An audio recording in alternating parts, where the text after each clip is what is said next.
How's it going, everybody? Welcome back to another stream. Hope everybody's having a wonderful, beautiful day. Boys, how y'all doing today? Yo, we are in the War Within Alpha. It is crazy. It is wild. It still hasn't really I mean, I've been on the alpha already, right? I've played it a bit. I've done dungeons. I've done a couple of vids in the alpha, but it still just doesn't it just hasn't kicked in, I guess. You know what I mean? Just like that realization of, oh my God, this is it. It's almost like I'm still in here just not believing it yet. You know what I mean? Just the brain doesn't comprehend it. Let me get it going up and running. It takes like a second because it's alpha, right? It's early build. It's early development build. You can kind of feel it. It's a bit of jank when you first hop on. But let's do it. I want to take a look at some of the hero specs today, do a bit of a deeper dive, let you guys kind of decide which classes we want to take a look at. I am planning on potentially looking a lot closer to the Death Knights, but I'll jump around from class to class, man. So Dalaran, I heard there's a third build that'll be out for the alpha soon. Oh yeah? Who'd you hear that from? Where's the information? I need some proof right there, my guy. Otherwise, busted, red-handed, spreading that misinformation. I can't believe it, King. I can't believe you. If it's true, oh my God, he's a hero. If it's wrong, oh my God, criminal. Get him out of here. Let me hop on here real quick. Yeah, it's probably gonna crash a lot too. Slap down DK. Whatever you guys want to see, man. I really want to take a look at a class whose hero talents are there, ready for testing. That's what I really wanted to start taking a look at, is the individual hero talents for each and every single one of the classes. And I also feel like I should do a rogue guide for season 4. It's not like rogues are all that different, but there are some little things. There are some things that are a little different. I also wonder if I could do this. Can I do this? Can I duplicate this scene, which is the I look homeless today, by the way. I look completely disheveled. I took a shower.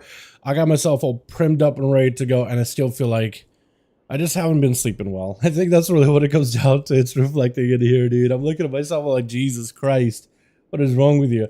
Can I duplicate this? Duplicate it. And we'll call it, or within alpha. Yeah, so I duplicated it, and I'm gonna get a different WoW here with this version of WoW, if this works. I don't know if this works. It does. Hi, we're in. So this is the title screen when you first load in, depending on which character you pick, right? Any character that isn't part of the favorites, you still get to see him normally. The sound from this one on the left hand, my left ear really likes this one. My right ear barely is getting any. But then when you go here, your 4 favorites that you can put up, you can access them. Doesn't matter what server they're on. Yeah, they're just chilling here.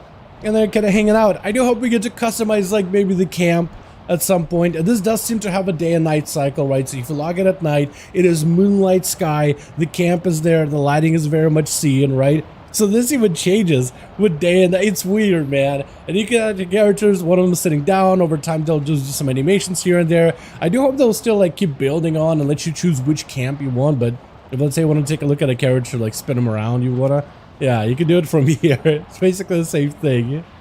I got a couple of characters here, as you can see. Only here the one in the left here. Yeah, same. My ear is also just really enjoying the wind in the left here.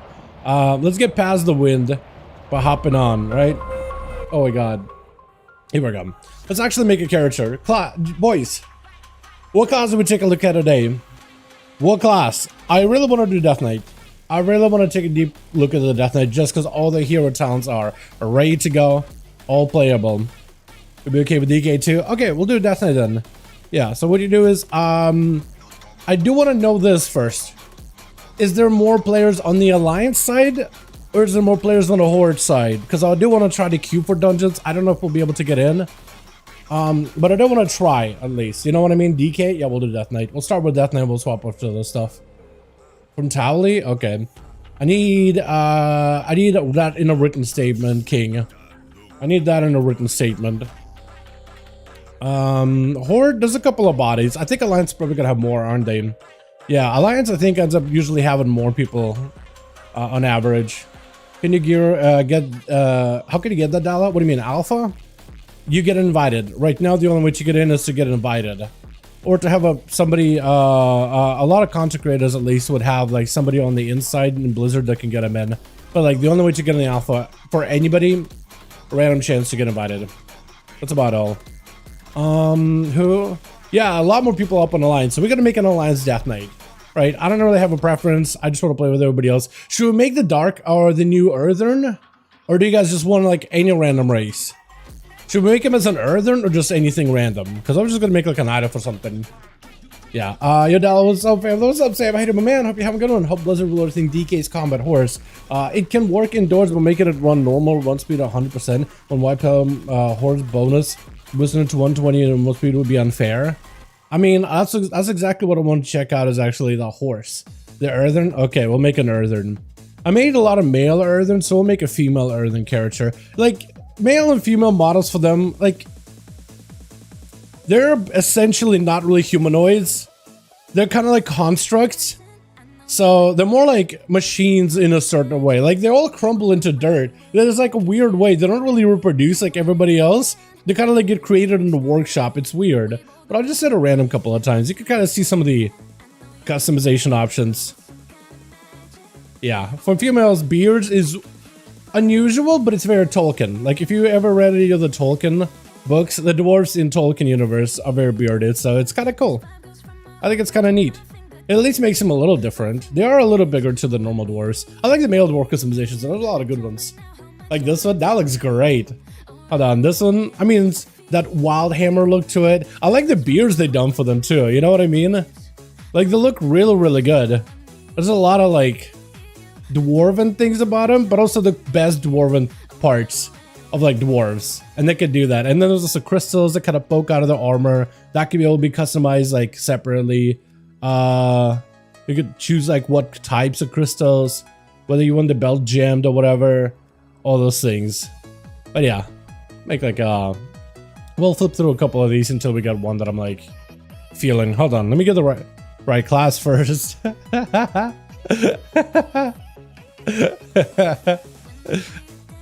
Hold on. I never really thought female dwarves had any good customizations, and they got a lot of the female dwarven customizations in terms of hair and stuff. And I never really liked the female dwarf customizations. I don't see a lot of people play female dwarves. Like, darker and dwarves, there's a couple of unique ones there, but you know. And then mecha dwarves. You know what? Honestly, mecha gnomes, that's a thing already though. But like, if they did like more like the belt, by the way, also has, I don't know if this is like that on live, but the belt has all the physics Like the swingy physics. Hold on, let me move this. I don't think that's like that on live though, is it? Maybe it is. I'm not sure. You know what? That'll work. Death. There we go. Beautiful. Oh, it's so like the size too with the big old shoulders. It's just like so like squished. It feels like, but they are a little bigger than normal dwarves at the very least. Female dwarves have the weirdest proportions. They do have weird proportions. I would agree with you on that. Also, some of the animations have never really been my favorite. That's true. Like I've always, I don't know. Maybe just me, man. You know what I mean? Maybe just me, bro. All right, let's take a look at some of the talents. I'm gonna queue up for dungeon instantly, man. Just in case we get in one. I don't know if we will, but just get in one insta. That'd be hilarious. All right, let's set up a spec for Frost, Unholy, and Blood, right? I guess I could ask you guys. Give me talent build recommendations. Jake, give me a Blood DK recommendation. Just like the most basic bare bones, like good for anything kind of build. All right, I just want to get like non-tier set, non-anything crazy, just like something basic to work with. Wait, I don't want to have a. I want to have a two-handed obliteration build in particular. Playing in my what am I playing right now? You're probably playing something that works with a tier set. I just got with something that works with anything, whatever. You know what I mean? Like anything that's like super generic. Like I'm just taking like a generic build from Icy Veins for Frost DK. Frost two-hand that isn't like spec specific. Like this looks fine. This looks okay. No big grippy hand, but it has that execute, which I'm fine with. That works fine. That works okay. I should probably pick up Frost's Fury though, shouldn't I? At least for one of these. One of the talent builds. Rider badass. That's what I really want to play is Rider. Yeah, so that's gonna be Unholy. I also need to do this. Action bars. I need names. I need to be taking all the names. I also need bubblegum. Anybody got bubblegum? That goes here. That goes here. You know what sucks? We need a good mount, man. We need a good mount, chat. What mount do we do? Chat, this is the most important question. What mount do we ride? All of them have sky riding. I want a different one for each spec. Most important question. Which mount do we go with? Also missing one of these. The first good suggestion I see in chat is what we'll go with. Okay. That goes here. That goes here. I'm probably gonna need to go to Alcaraz in a bit here. Invincible. Can I do Invincible? And I can do Invincible. Next. World Chiller, you said? I see World Breaker, Dream Runner. Yeah, I don't see the World Chiller. Unless you mean like that's what you would describe Death Knights. Chiller? What is a chiller? Hold on.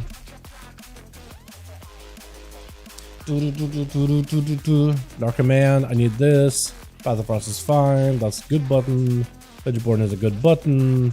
That's a big button. I don't need this button. This button I need. That's a very important button. Also, what do you guys think about the spellbook? What are you guys' thoughts on that? Azure Chiller? Okay, hold on. Azure. It was World, right? It was that, the Deathwing mount, right? Anniversary? How do I spell anniversary? No, I can't spell anniversary. World. Hold on. World Breaker, but like the Frost version, right? Yeah, I don't think that was in. I think it would have been found by now. Skeletal.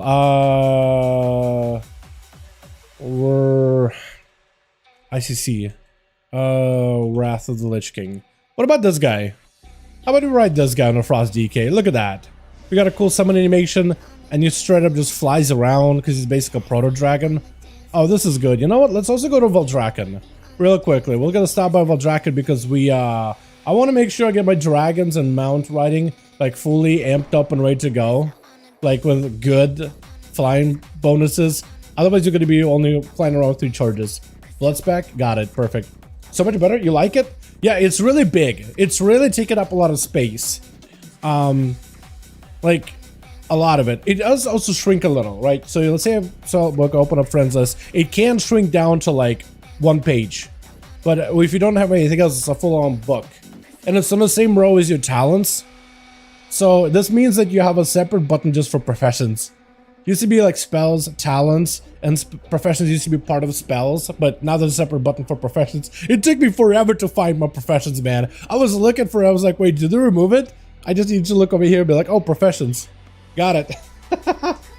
I just slash blacksmith to get blacksmithing going, man. It was wild. Oh yeah. Let me also get their racial in here. The racial is a little interesting. It's like a frontal breath ability. You basically hold it, and it does like this frontal animations and all that stuff is still work in progress, but it's actually going to be like a frontal blast with this fire damage to everything around you, in front of you. Heals allies also if you get into like Empowerment 2 and Empowerment 3, the highest health enemy in there also takes more like additional extra damage. Also, all this, you basically, I think it's, as you level, you'll be able to unlock this too, right? This is just going to be like a leveling bonus, I'm pretty sure. With those flying runes, sky riding runes. So right now in Dragonfight, you have to go to Dragonfight zones to activate it, but later you'll just be able to like level a character, and you earn these just as you go. Although I think they will add collectible glyphs in the new expansion just for achievements, but I don't, you won't like learn any more new abilities, I don't think. Hey, do you have any hopes for Frost and Holy Blizzard announced a while ago? Rework? We'll see, man. We'll take a look at it. Yeah, did they announce it like a while? Did they actually confirm it or whatever? Oh yeah, I also need to go and enable my hero talents. That's the one I'm missing. I know I'm missing something. You know, I think if any spec needs a rework, I think Unholy for the most part. I'm Alliance, forget. Why am I looking at a dwarf and thinking Horde? I think it's because I've been playing these guys Horde every time so far. Does Unholy really need a change? Because I was pretty much under the impression that Unholy is actually pretty solid. Like, as far as specs are concerned, I thought Unholy was really, really good. Like, the way that it has a rotation, it has a flow. Maybe they need to reduce some of the GCDs, because it's still very, very cooldown heavy. And there's just a lot of buttons you gotta press just to get a ramp going, but... You know, I thought Unholy was probably better played and defined than Frost. I thought, if anything, maybe Frost could use some kind of a rework or some kind of an update. Let me get Jake's build here, and we'll get the Unholy going as well. So Jake, what's the main playstyle for this build? Jake's blood DK. What do you do here? Grippy hand, blind is a good button. Blind is a very good button. This goes here. You got. Oh, you don't run that. We don't need either one of those. I was about to say, like, you're running rune tap. Used to be a button that I liked. Nowadays, I'm just kind of like, ugh. Not a fan.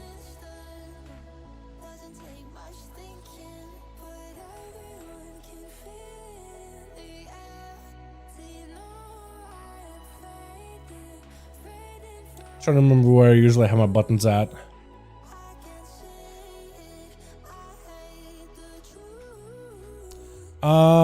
Let's do that one of those dragons, right? Like Wrath of Lich King dragons. If I have one. This thing, dude. The skeletal chicken.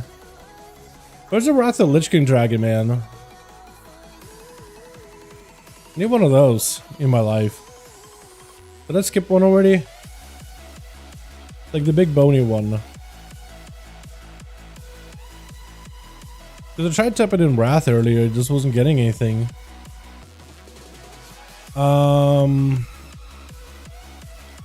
Wrath, that doesn't do it. Frostbound. Oh, yeah. Thank you. Yeah, look at this thing. Look at that. Oh, it looks so good flying up in the air, man. Oh, look at it. Woo, that's so good. It looks so good, man. Like, oh, that's awesome. Just seeing some of those older mounts with these new animations, I think I just have so much joy in that. Personally, I am just loving it. Look at that. Oh, it's so, it looks good. It just looks really, really good. You know what I mean? That's the best part about this update. All right, so let me get some of these other talent stuff done. A bomb limb, big old grippy hand. I will need to also go to Ocarus to enchant my shit, but it's okay. We'll figure it out at some point. Oh, you do play Tombstone. Okay.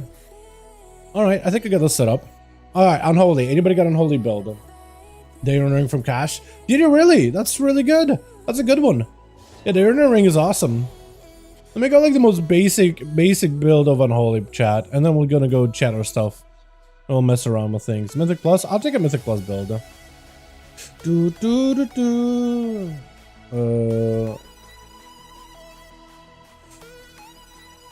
we go. That'll work, right? Frost needs 1 or 2 more capstones and the talents to build around. You know what Frost needs? It's not, I think, as much as capstones. It just needs to... yes, it does need capstones. But, like, I guess the way that I have it in my mind is they need to make a choice between your... They need to make the choice between... What am I trying to say?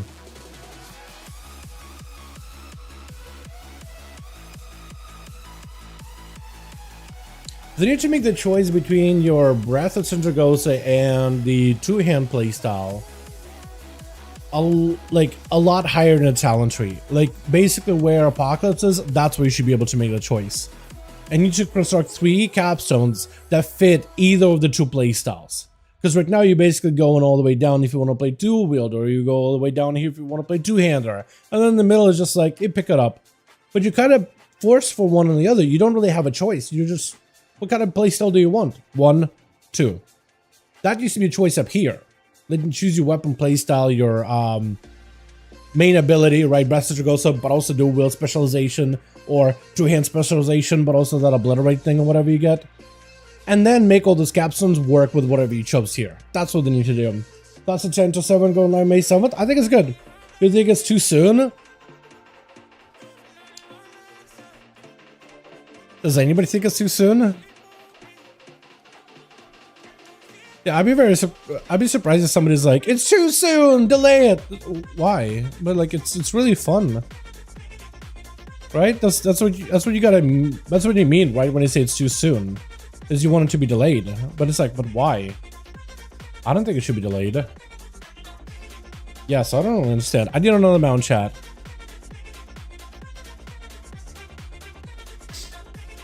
Oh, this guy was up here. Okay. You know, we'll do one of these. How about we do just depleted, what is it called? Depleted Caparium Rocket. It does fly. Okay, this animation looks so weird. Hold on. It's got the dragon animation on it. I don't like that. Am I the only one who's like, I'm not feeling it? I'm just not feeling it. It just looks weird. Listen to this guy. Hold on. Listen to the big glacial tide storm, the Jaina mount. Oh, he got animations. Okay, hold on a second. Where's my dragon riding stuff? Skydiving, windward ascent. We got ourselves skyward ascent. Search forward. I need a couple more buttons here. Aerial halt. Get my stuff back and surge. Yeah. Look at this guy go. Look at him flying. Look at him using his little hands, man. It's really weird. I like the tail, the fact that it like kind of flaps all over the place. He's like a Casper the Friendly Ghost. Just out and about, you know what I mean? I don't know. It's alright. It's okay. It works. Alright, let me get my hero specs. Now we can start customizing and playing around with these. We are still queued for a dungeon, so if you do get a dungeon queue, we'll hopefully get at them. No luck on the Azure World Chiller? No luck on the Azure World Chiller. Let me see if I can find it. Azure World. Yeah, Azure World isn't even showing up for me. I don't think you actually can unlock the mount, because these are the mounts that they gave us on the alpha. I wasn't able to copy my account or anything, so they may not just have it on these accounts at all. In fact, the build of this game, of this alpha, is actually like Season 1 of Dragoflight build. So whatever mounts were added in Season 1, you have access to some of them, but anything that was added beyond that, like a Neuralus, we don't have a Neuralus or anything, which is the Fire Owl. You know, if that makes any sense. Yeah, fair enough. It's not, I trust me, I would be showing you guys more if I could. Let me go to Voldraken just because there's a little bit more like better dummies and they're better clustered together. We'll play around with some of these hero talents. Take a look at all of them here in a bit, because there's a lot of cool stuff. Off the bat, what should we take a look at, boys? Rider or Deathbringer? I like the icon for Deathbringer, by the way. The big old axe from Legion with a bit of this like frosty thing to it. What do you guys want to do? I'm feeling Rider. I'm feeling try out the Rider first. Because that one looks the most hype. Plus, if I go to Valdraken, I should hopefully be able to find a dungeon where I could test out one of the Rider's talents. Which is what I'm really interested in. That's the one where you can ride on the mount while outdoors and still do combat abilities. Shadowlands mentioned. Oh, hey, you mean like this one? And become a Minister of Death. Aim for the soul of your enemies to be attacked and powered by the Shadowlands and remind them when they're inevitable. Yeah, the Shadowlands mention makes me want to play Rider. I'm not gonna lie. Wait, no! Today's final day of Plunderstorm? No shot! Oh man! I like Plunderstorm. Chat, I'm sad. I'm legitimately sad. Alright, so what do we got? So this one is going to be the big ability. Rider's Champion passes. Spending runes has a chance to call on the aid of one of the 4 horsemen for 10 seconds. Morgraine will cast a Death and Decay that moves on his location. Whiteman will cast Undeath, which is going to do Shatterfrost damage to each target per stack. Every 3 seconds for 24 seconds. Each time Undeath deals damage against the stack. She puts a dot. There's a ramp up effect. You cannot be refreshed, but it can be like reapplied all over. Trollbane will cast Chain of Ice on a target, slowing them, but also making them take 5% more damage from you. While Nazgûl will buff you, increasing the strain by 5%. And every single one of these riders will stop Ironhide, hit him a man, can be further augmented, and you can get more benefits from them whenever they're out. So you are going to have to be a little bit more adjusting. So like depending on the ride that you have, you get different bonuses. But like, say you're playing like Death and Decay, Frost Decay, which they said they're going to be changing Cleaving Strike so that works. So it won't be tied so heavily to Death and Decay or standing in Death and Decay. But like, let's say Nazgûl is out or Morgraine is out and you got Death and Decay. Now you're cleaving everything. It could be kind of cool, right? The dot could be kind of neat too. There's the Strain buff and the Trollbane, all can be expanded on. And then there's just other talents that just would buff your playstyle in general. When you take 5% of damage, when you take damage, 5% of it is redirected for each active horseman, so you can actually take less damage per Death Rider. 5% passive damage reduction. While at your aid, the horseman will occasionally cast Anti-Magic Shell on you and then sells at 8% effectiveness. I kind of want to use this on Horseman's aid. That could be really good. Then we got ourselves Trollbane's Icy Fury, so there's also other talents that can modify them. I'll go over them in a bit here. Cooldown of Horn of Winter is reduced by 15 seconds, Death and Decay by 10 seconds. This makes you want to play a Horn of Winter, which is such a weird talent. But I feel like we probably should play it. Well, the Horn gaining 2 runes to generate runic power. I feel like I should try to play into it, shouldn't I? I'm trying to think of what talent could I sacrifice for it. I think a Power Rune Weapon is the one I would want to sacrifice for it. Just to like actually play into the hero spec. Rider of the Apocalypse. Plus, I don't really need 2 charges of Empower Rune Weapon. Then you have passive damage. Damage you do is increased by 5%. You get benefits from your Death and Decay while inside of Morgraine, so that's another way to buff him. Nazgûl, it's another buff. I'll go over them in a bit here, like what these riders can do and how they buff you and whatnot. While you have 2 or more horsemen aiding you, runic power spending abilities deal 20% increased damage and a 10% chance to refund a rune. I don't know how often they're out. Or every 50 Fury is spend extends duration of the horseman's aid. I kind of want to do that, the runic power one, but I'm not really a runic power spender as a dual 2-hand Frost DK. I think I'll still try Fury. This is the one I was most excited about here. While outdoors, you're able to mount Archer's Jet Charger in combat. And you could stay, I think, on him in combat, right? Or is it just like you still dismount when you get in combat is what I'm wondering. Damage of diseases of Frost Strike, Death Call, so basic abilities also be increased. And then Army of the Dead or Frost's Fury call upon 4 horsemen to aid you for 20 seconds, so you could summon them.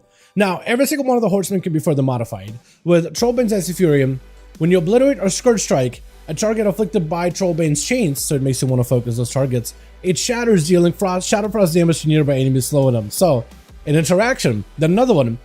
Morgraine's Death and Decay benefits all of your Death and Decay interactions. Another interaction. If an enemy dies while Nazgûl is active, strength of his buff, 5% strain buff, is increased by 3%. But also spending a rune while he's active is increased by 1%. Another interaction. Or when Obliterate damages an enemy afflicted by a death, it gains a stack, doing more damage, and infects another enemy. I like these. And you can summon them directly. So this is like a kind of a passive one, but it does alter your gameplay a little, right? Whenever all of these horsemen arise, You like want to change your rotation a little bit. I have a rat. What's up, Egg Dalad? How you doing, man?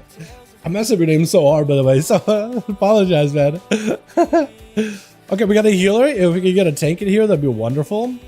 Wait, there's a guy here too with Draconic Baton gear. It's all the same gear though.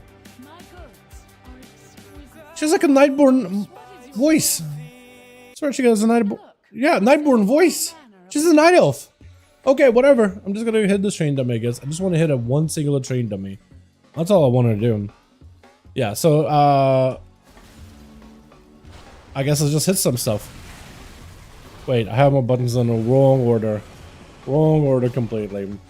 That's the part about Frost EK, you don't really need too many weak cores, man. Just basically if a button lights up, you want to press it. There goes Morgraine. Look at him go. Now I cleave if I had an extra target to cleave. But he's out, he's attacking. He's attacking kind of quick. Give me an AMS for no reason. I like it. Can't hate that at all. So it looks like you're not really... Oh, there goes another. There goes White Mane. So now I can, whenever I obliterate this thing, gets a stack too, right? Oh, you can get 2 at a time. It's not uncommon. You can get 2 of these horsemen at a time. They're there for a short term though. So maybe runic power spending to extend the duration may be the play. Look at Nazgrim, dude. I'm just rotating him out and still the dot is active for quite a while. I don't hate this. Look at them. They're just popping out, popping AMS on themselves, so they're chilling. There goes White Mane. You just cycle through them. Having 2 of them at a time, I think during your burst is going to be viable.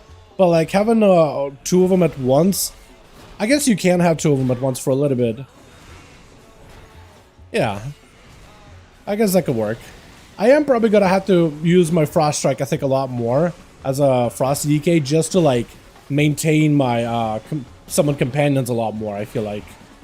You know, normally you kind of just want to press Obliterate or Howling Blast whenever you get the proc for it. Especially inside of your, like, your big Pillar of Frost window. But I think you're now going to be more encouraged to press that Frost Strike just to extend the duration just a little bit longer. I could be wrong on that. And when you press my big Frost and Fury, all of them are summoned, yeah. You get the benefit from all of them. That's what I really like, is the fact that you can control when you get the most value out of these guys. And you're just out here with all these horsemen riding around, blasted. I think it's so fun. I think it's super, super fun. When NPCs have mounts, it feels bad, man. Hold on a second. I'm gonna go mount up here in a second, man. I'm gonna go mount up as well. And they're out here for a while, too. If you play that extendo build with the Breath of Syndragosa, I think you could get really big value out of them. Although they're changing that build a little bit too. So we'll see exactly what they do. Although Horn of Winter, I feel like it's kind of a weird button for me to press. Not gonna lie. I just didn't really know if that's gonna get too much value, but maybe it will. Hold on, what is the range of that? No, okay, hold on, I had the wrong one. I saw Cleave. It looked like I had Trollbane for a second. I think that Shadow... What is it? Shadowfrost Cleave with Chain of Ice thing, maybe a bit giga good. Hold on. I need a horse. I need a horse that doesn't fly specifically, like a ground mount, like a proper ground mount. To see how that looks like when I'm mounted in combat. Rat? Should I just ride a rat? I mean, I guess it doesn't really matter what mount I ride, right? Oh, here we go. Moss 1 Charger. That's what I wanted. So, with this hero talent, while outdoors you're able to mount your archers in combat, but like, can it stay mounted while in combat? That's what I want to find out. Because if this works in dungeon, imagine being like an unholy DK. You're just running around and you're able to mount up while in combat, but it does dismount you. Okay. I was gonna say, so you can mount up.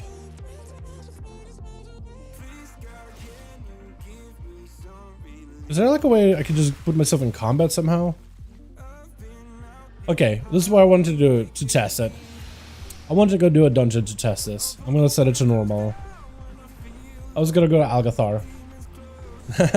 Sup, what's up, Mike? How you doing, man? Congrats. Yeah, hey, man, how you doing? Yeah, we're in. You need to mount up in your Death Charger. That's what I'm trying to do. So I think Death Knights will probably not utilize Impale Horse as much if all you could do is just mount up while mid-combat. It might be good for like mobility, but like only outdoors, man, right? Yeah, while outdoors. I think I'll probably play Death Charger So you get, instead of Death's Advance, you're able to hop on the horse for 10 seconds and fight while on a horse. That's probably the talent you'll end up playing.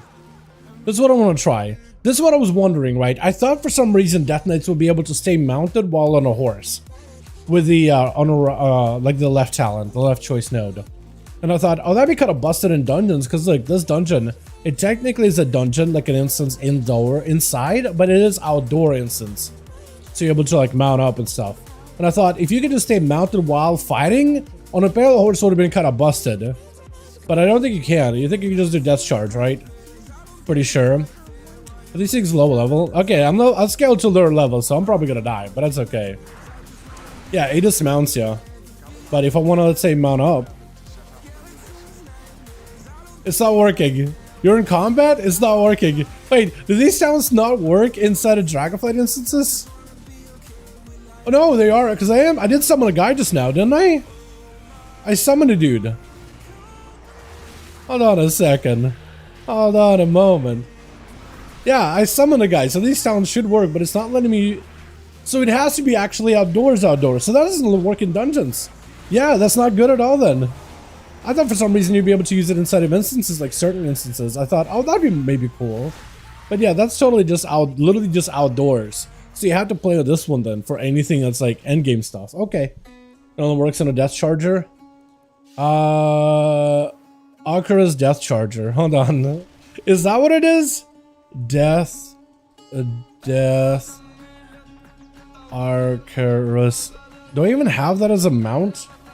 Hold on, you might be right actually. While outdoors, you're able to mount your Arcurus Death Charger in combat. ACH. Death Charger. How do you spell? Oh, there we go. Is that it? Is that the mount that I can ride? Hold on, can I stay on this one? Is that... am I dumb? Hold on.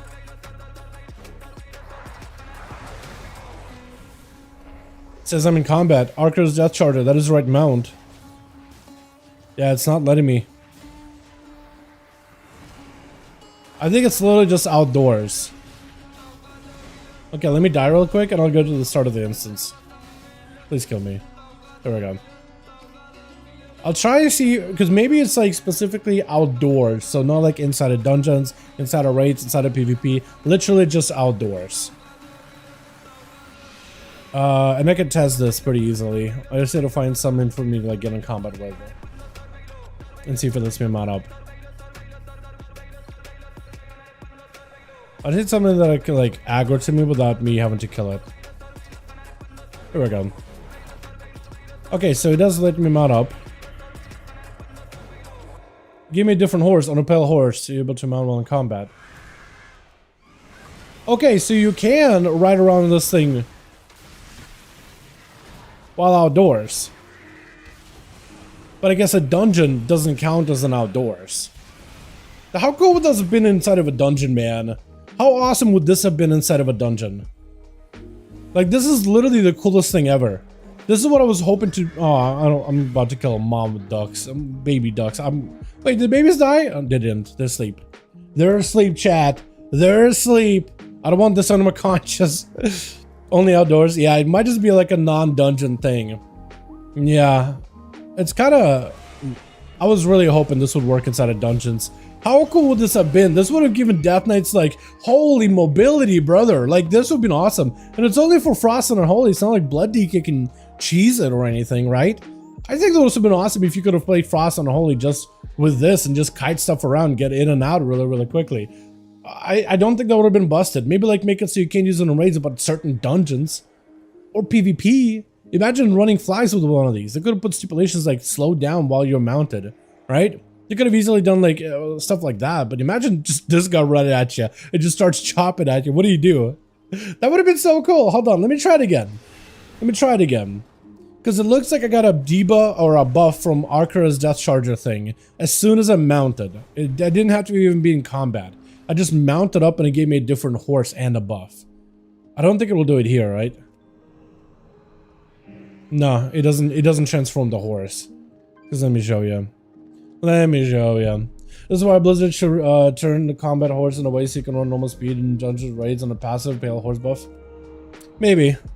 Yeah, like it just gives you a different horse. It actually just works on the outside, which I'm a little bit sad by, but it's okay. It's alright. I think in the end of the day, you're going to use Death Charge, which gives you like a better version of Death's Advance anyway. Which as a Death Knight, you're going to use that any day, honestly. Because look, your Death's Advance become a horse. And it gives you movement speed. It can't be reduced below 100% movement speed. Forced, immune to force, knockback. So like this will look pretty cool. You're still going to be able to ride it and just be mounted on a horse. Just like Paladins, man. It's kind of neat. I don't hate it. I don't hate it at all. Alright, so this is a pretty cool overall, like a Riders Champion, Riders of the Apocalypse talent. And here we got a couple other things like, you know, just a little bit extra cooldown reduction on certain abilities. I don't even know if you're the Horseman or Feast of the Souls would be better. Some damage in your basic abilities. I mean, all this seems good. Totally useless point only usable while leveling. Yeah, like while leveling and while in the open world. I think for leveling it's going to be really good. Like your experience gains are going to be fast because you're just moving faster than everybody else. I think that's cool, right? Plus rares, nothing should be able to touch you. As Unholy, you could just come in, pop your Apocalypse, back away and just clone shadows from a distance. Open world PvP, this is going to be kind of fun. But yeah, they really wanted to limit its value in like dungeons and PvP, I guess. I would have loved for that to just have been like, hey, certain places, you can just stay mounted and do stuff. How cool would that have been? I think that would have been the coolest thing ever. Personally, I think that would have been dope. But, you know, what can you do? What can you do? They're just trying to tune stuff, and maybe like they'll adjust it in the future. But we'll see. But we'll see. It's alpha, it can change. True, that is another thing I should also mention. This is alpha, and alpha is by no means the final product. There's still like, it's ever changing, it's ever evolving. Nothing is in this build or any future builds until the game is out as a final build. And even then we got patches afterwards, you know what I mean? Also, like I takes me back to the old Oculus. Oh no. Oh no, I just want to enchant my weapon. Or imbue it rather. They also said they're going to be doing something with these as well, but not in this build. I think there's going to be a bigger update for Death Knights in the future. Hopefully they'll change it. Not like it's many others dungeons are exploited. Exactly. I do agree with that. I hope they change it. Because there's not too many places where you can use it, and I think it'd be cool, right? Oh, you're in a dungeon that's kind of outdoorsy, and you're a Death Knight? Well, lucky you. You get an extra bonus that only you can utilize. How cool is that? That's class fantasy right there. You're outdoors, you can just stay mounted. Class, and you're just only as a rider. What if this is not even a competitor like Hero Spec, and everybody's playing Deathbringer Frost Death Knight, or the St. Leon Unholy Death Knight, right? But if you choose to play a rider, you can move around. It really just embodies the whole you're rider of the apocalypse, man. Mounted combat. It's just, I think it would be cool. I think it'd be cool. Yeah, beta where we couldn't Runeforge weapons on the way out. Yeah, I do remember. You had to go back to like Shadowlands to Runeforge a weapon. It was weird, man. Hoping they'll change. Yeah, exactly. There's not too many places where that's exploitable. And even in places that is exploitable, right, you can apply some kind of like a mechanic, like a debuff, like you don't move as quick, right? Slow it down a little bit, right? But like, yeah, they could do something, right? If it's like super broken, they could slow it down with like in dungeon debuff for Death Knight specifically, right? Hey, if you're mounted with an on a pale horse buff or whatever, it's not as quick, right? That buff gets slower down from 100% movement speed increase to like 70, 60, something, right? If they think it's just absolutely broken. Right, where you can still move quickly. I don't think a lot of Death Knights would complain. It's like, well, okay, I'm moving faster. Because normally Death Knights don't have movement speed ever. So they'll take anything they can get. Or at least I would, dude. From my time playing Death Knight, I would take anything. So if that's the middle ground we have to achieve, like, I'll be down for it. Not like, do you guys have ability to make them overpowered? Honestly, I mean, they're designed with no mobility in mind, but man, with how much mobility there is in every single class in the game, it feels like you're just missing out. It doesn't feel like you're designed with mobility in mind and tuned around it. It feels like you're just missing out on cool stuff, right? It just feels like it. But yeah, there's just not that many places that would be counted as instances for you to like exploit it or whatever. Plus, if you could do this as Blood, I could see that as exploiting. Right, you walk in, you grab a bunch of aggro, and you kite eternally when enemies just can't touch you ever. As a Blood, yeah, I can see that being a little bit like, oh, kind of busted. But Frost and Unholy, just so you can dip in and out? For Frost in particular, that'd be nice. Unholy already has quite a bit of range in their attacks, but Frost being able to get in and out? What's the harm in that? But it's okay. It's okay. Overall, I like this one. Should we take a look at the other one? I kind of want to look at, I guess I should take a look at Deathbringer too. That's another one that I was like looking at. I was like, it seems like very, very passive. But also like, I just don't know, man. Oh, Reaper's Mark. So you get a new ability. I can put it over here. All right, so this one is Reaper's Mark. 1 minute cooldown to runes. Viciously slice into the target's soul, dealing Shadow Frost damage, and applying Reaper's Mark. Each time you deal Shadow or Frost damage, you get a stack. Add a stack of Reaper's Mark after 12 seconds. Or after reaching 40 stacks, the mark explodes, dealing damage per stack. Reaper's Mark travels to an unmarked enemy nearby if the target dies or explodes below 35% health. So there's some executed benefit with it. Where there are no enemies to travel to this mark, the explosion cannot occur against on a target for 3 minutes. This explosion, wait. When there are no more enemies to travel to, this explosion cannot occur again for 3 minutes. Okay, so I guess there's like some internal stop gaps for it. That's cool. So you can modify it further. Shadow Frost damage applies 2 stacks of Reaper's Mark and 4 stacks when a critical strikes. So if you're Frost, you can stack it up quickly. Is there a maximum? 40 stacks. So there's a maximum. Additionally, Rhyme Empowered Howling Blast deals Shadow Frost damage. Cool. Your Frost Fever has a chance to deal Shadow Frost damage. Cool. Reaper's Mark unleashes a dark wave forward and back. Wave of Souls, dude, dude, jailer abilities. What is this? Reaper's Mark unleashes a dark wave forwards and back, dealing 5,640. Damn, do you even need to write out the numbers? It just kind of like temporary. Dealing Shadow Frost damage both ways to enemies caught in its path. Wave of Souls criticals cause enemies to take 5% more Shadow Frost damage until cancelled. Strike it up to 2 times, and the wave back is always crit. Reaper's Mark explosion causes a piece of the target soul to tear out, spiral out, dealing 20% of explosion damage to enemies it passes through. Enemies hit by this effect deal 5% reduced physical damage to you. Green Reaper. Reaper's Mark explosion deals up to 30% increased damage based on your target's miss and health. Again, executed elements to this. A lot of executed elements. When you suffer damage effect equal to 20% of maximum health, you instantly cast Death Pact, 50% effectiveness, run the curve every 2 minutes, or each rune spend reduces magic damage you take by 2%. I kind of like that. When an enemy deals direct damage to your anti-magic shell, the cast speed is reduced, or raised dead, Lichborn. I kind of like that. Consuming Killing Machine or Rhyme has a 24% chance to increase the maximum stack of active ice talents by 1 up to 2 times, so you can auto attack quickly. While ice talents is active, your rune power spending abilities also count as Shadow Frost damage. Oh, Frost Fever deals this damage in half the duration on a second scythe. And the second scythe of Exterminator applies Frost Fever. That was Exterminate. Oh, okay. Let's do Dark Talents. I like that one. That one might be really good with a 2-hand build. But I don't know. Reaper's Mark cost reduced by 1 rune and cooldown reduced by 30 seconds. So you can use it every 30 seconds. Exterminate empowers an additional Obliterate, but now it reduces cost by 1 rune. The first scythe has a 50% increased chance to apply Reaper's Mark. I kind of want to do Swift End, so Exterminate is a big ability. After Reaper's Mark explodes, the next ability costs no runes, summons 2 scythes to strike your target. First scythe strikes enemies, Shadow Frost damage, and has a 20% chance to apply Reaper's Mark again. Second scythe strikes all enemies around you, dealing Shadow Frost damage. So the question is, how does this look like? It's a lot of like cleave, it feels like, right? Feels like it's a lot of cleave abilities here. I kind of want to put this as a button somewhere, man. Like 5? Feels like a very important button. Oh yeah, I also need to make cursor macros out of this. At least I have a base version, thank goodness. Oh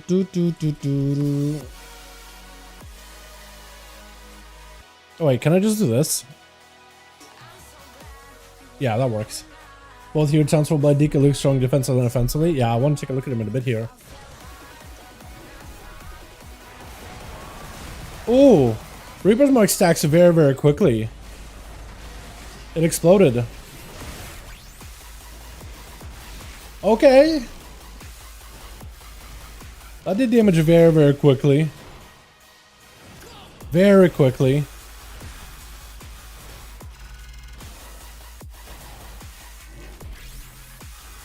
Now I got 5 stacks of Icy Talons. And I can just maintain, what is it, 30% faster attack speed?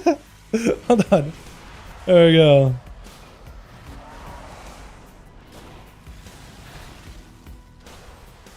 Yeah, you stack it up really quickly. You got this orb around you? I don't even know what this orb does. Next Howling Blast deals Shadow Frost damage. So you get like a lot of procs. So this one seems to be the most passive one out of them all. Honestly. I kind of want to see what like single target now. I also need to talent out of this because I'm not gonna play the Rider. I'm gonna put a point into. I think I had it initially in Power Rune Weapon, so I'm probably gonna put it into Icebreaker or something. Let's back away. Because I'm constantly in combat. Yeah, this one seems like to be the most passive one. So this one basically just put up a mark. I attack the enemy, it explodes, and then it does this 2 scythe attack. And that's really about it. And then you just get like random waves and random like souls getting ripped apart. And your ability is to do Shadow Frost damage. So this one seems to be more consistency focused. Which I guess is kind of nice. It's kind of aight. Yeah, we'll do it like this. Surprise DK has never been able to summon the essence fragments of anger, sorrow, etc. As a talent, that would be cool if there was a chance to drop one down on folks, man. I think it'd be kind of cool, yeah. I'm gonna look at my blood DK for the next season, next spec. You think so? Yeah, maybe. I need to try this out with blood as well, because I wonder if this is gonna be any different. So this one seems just like a 1 minute button, but like nothing crazy, or I can lower down to 30 seconds. Frost Scythe has a 50% crit chance to apply Reaper's Mark. Reaper's Mark has a 20% chance to apply Reaper's Mark. So you can basically chain 2 Reaper's Marks if you wanted to. Wait, so can I do this and basically just get a bunch of chains of Reaper's Marks? With Painful Death, Exterminate now empowers an additional Obliterate, but now reduces cost by 1. And it's first Scythe has a 50% increased chance to apply Reaper's Mark. Normally has a 20% chance to reapply it. Can you just reapply it again and again and again? Is that a thing you could do with this spec? You might be able to. Hold on, I kind of want to try that. I want to try to see if I can chain a couple of Reaper Mark boys. Just a couple of them. Just a couple of Reaper's Marks. Also still in dungeon queue. We get it stacked up very, very quickly. We apply it. And next Scythe. Didn't reapply it, but it's okay. Oh, I do get 2 Scythes. Oh, I did get it.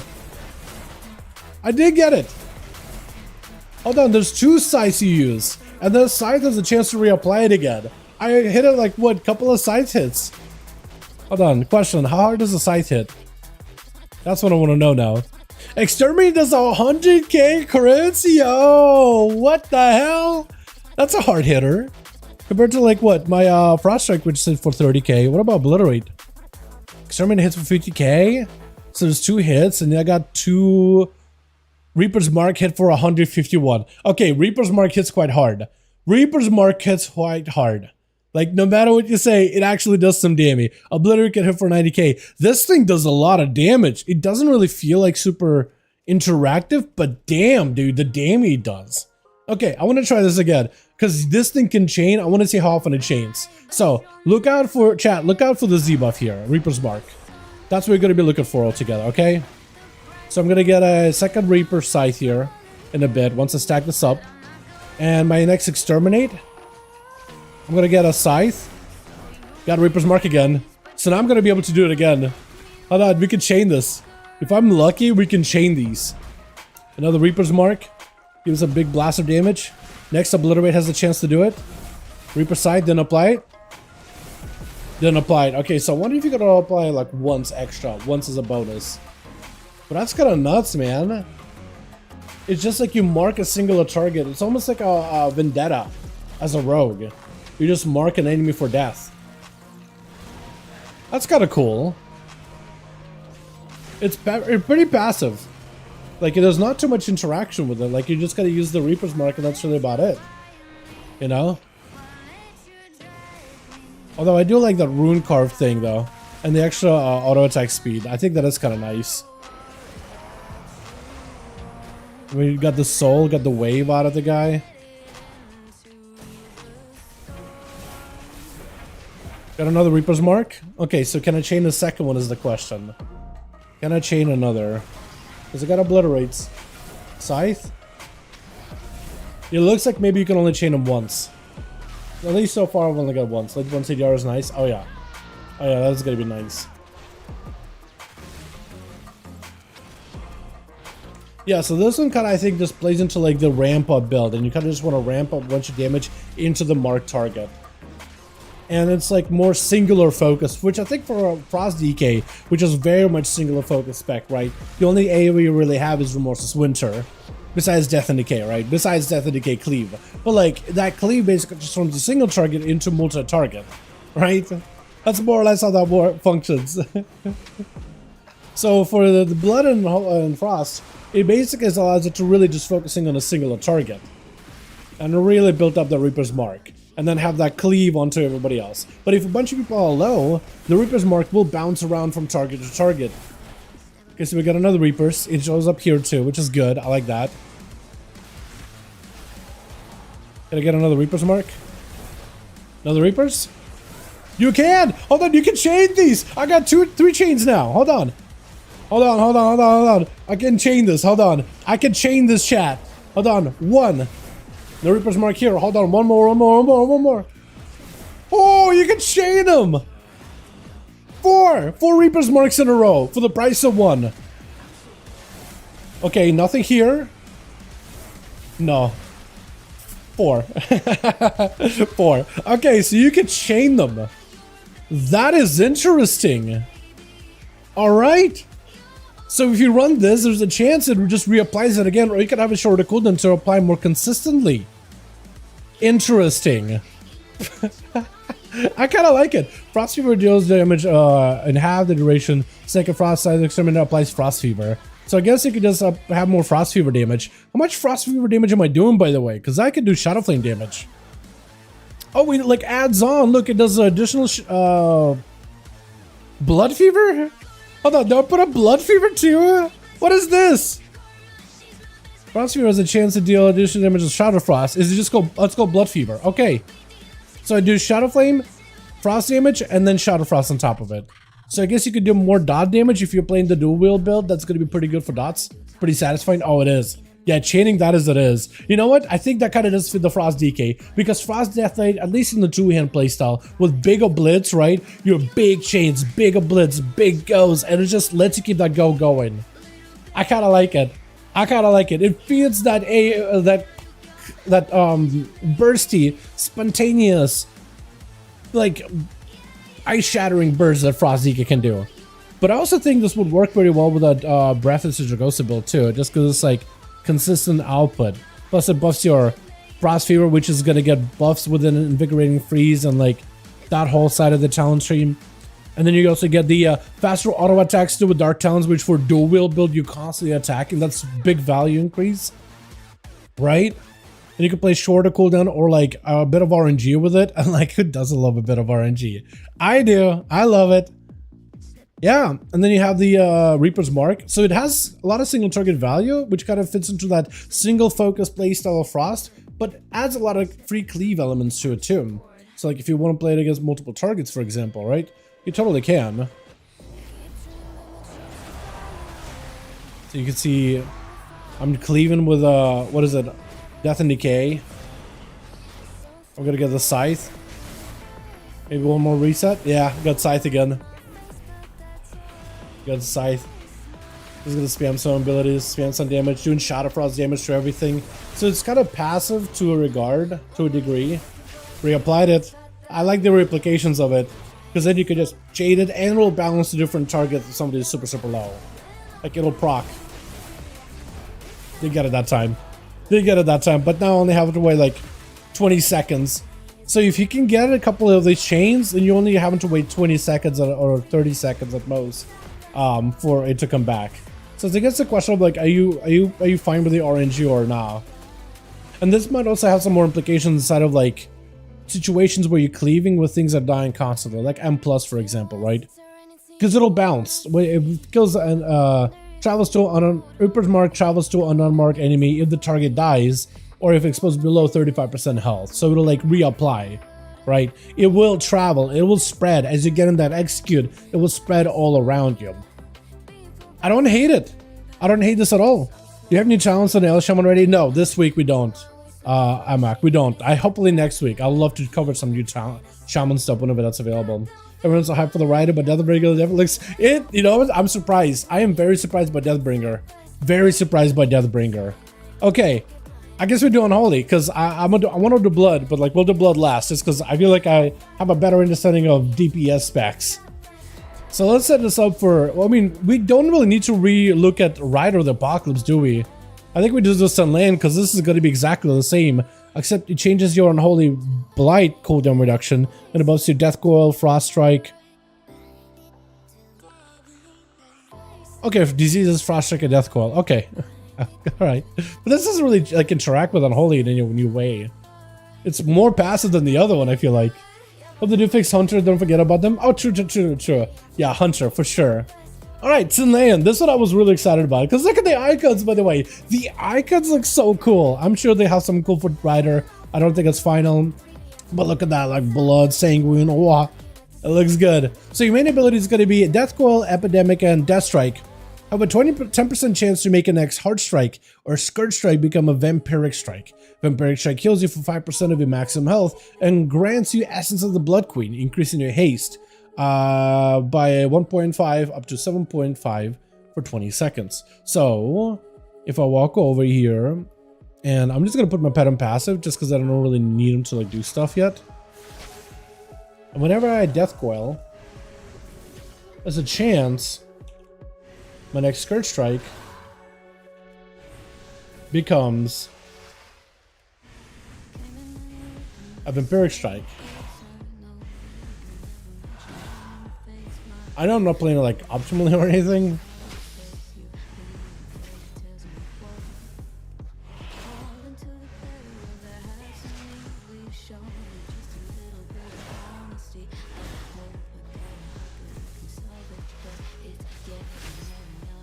It doesn't proc as often as I thought it might. 10% I guess is pretty low.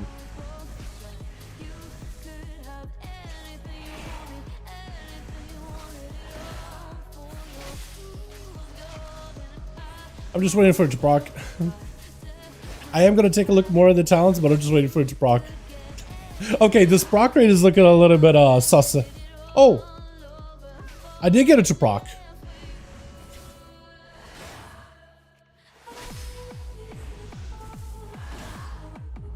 I did get it to proc somehow. Looks like I got Essence of the Blood Queen.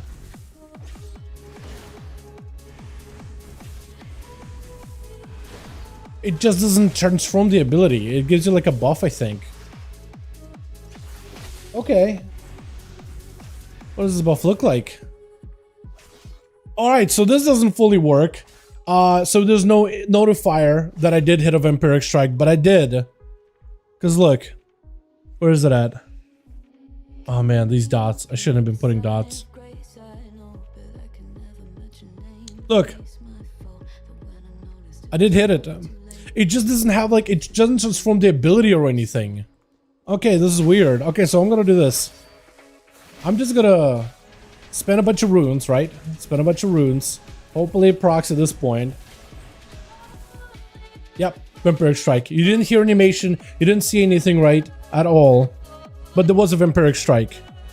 Look, it healed me for 27,000, which is not terrible, not amazing. I mean, pretty my health is okay, and did 19,000 shadow damage, where a normal Scourge Strike hits for about 9,000. So it is like a sizable chunk of damage. That's just all pure shadow. There's no. Oh god, what did I do? Oh no, I dragged this off my screen. How do I... Tell me I can reset it. Chat, how do I remove this? Hold on. Do I need to do UI scale? Make it tinier? Nope, that's not it. Okay, I thought maybe making it tiny would be the way to do it, but I can't move it anymore. Can I reset it, chat?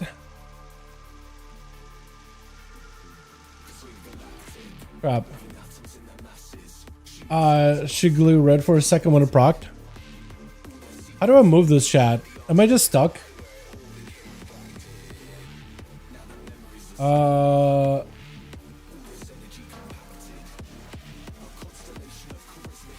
I can't move it. It's off my screen. Wait, do I just reload? No. Reload. Do I log off, log on? Don't tell me I did this to myself. Right click the box? I can't click on the box.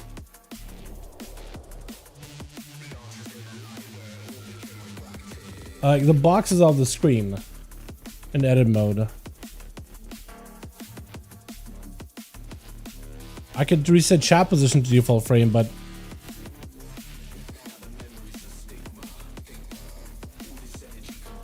oh.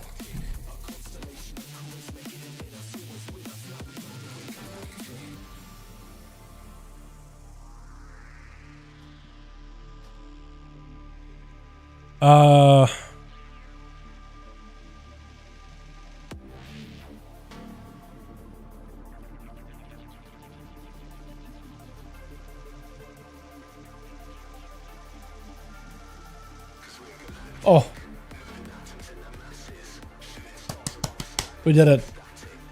There we go. Здравствуйте, друг. You said you glow red for a little bit? Right? Also my bars are all messed up now.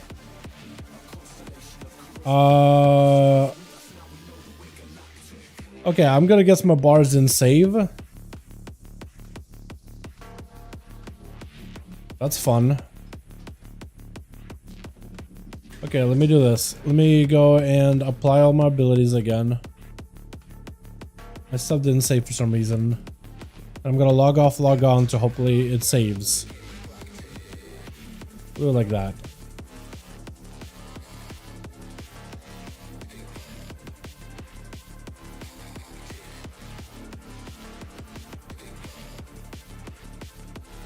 Okay, we're gonna log out, log in. Hopefully that saves. And hopefully it doesn't break anything. Иди свидание, пожелаю удачи. Твоя свидание? О, хорошо, хорошо. Удачи, друг, удачи. Going on a wedding, so wish me luck. I don't know if it's his wedding or not, but if it is, I told him wish you luck. You said it glowed red for a second whenever I use my abilities? Whenever I get the proc? Yeah, because none of my buttons glow there.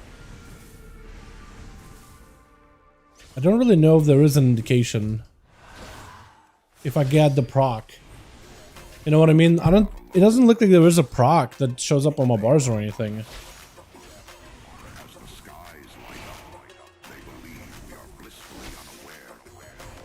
Because look, I don't know if I have it. Didn't have it there. What's my ethnicity? What do you think it is? If you had to guess.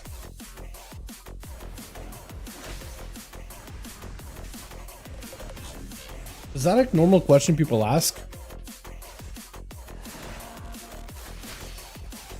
Yeah, it seems like a very unusual question. Do people care about people's ethnicities?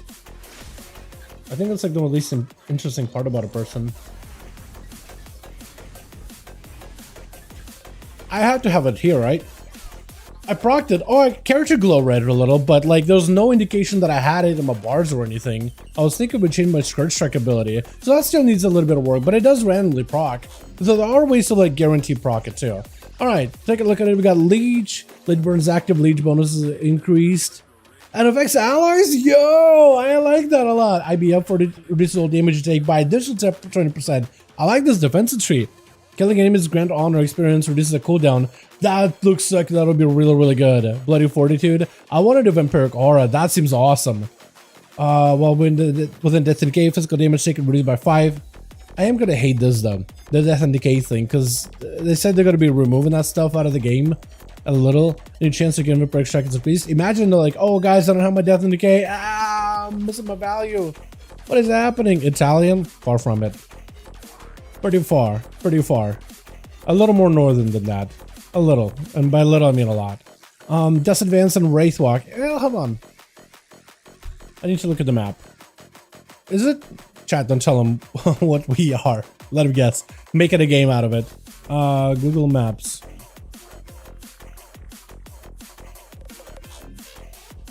I just want to zoom out.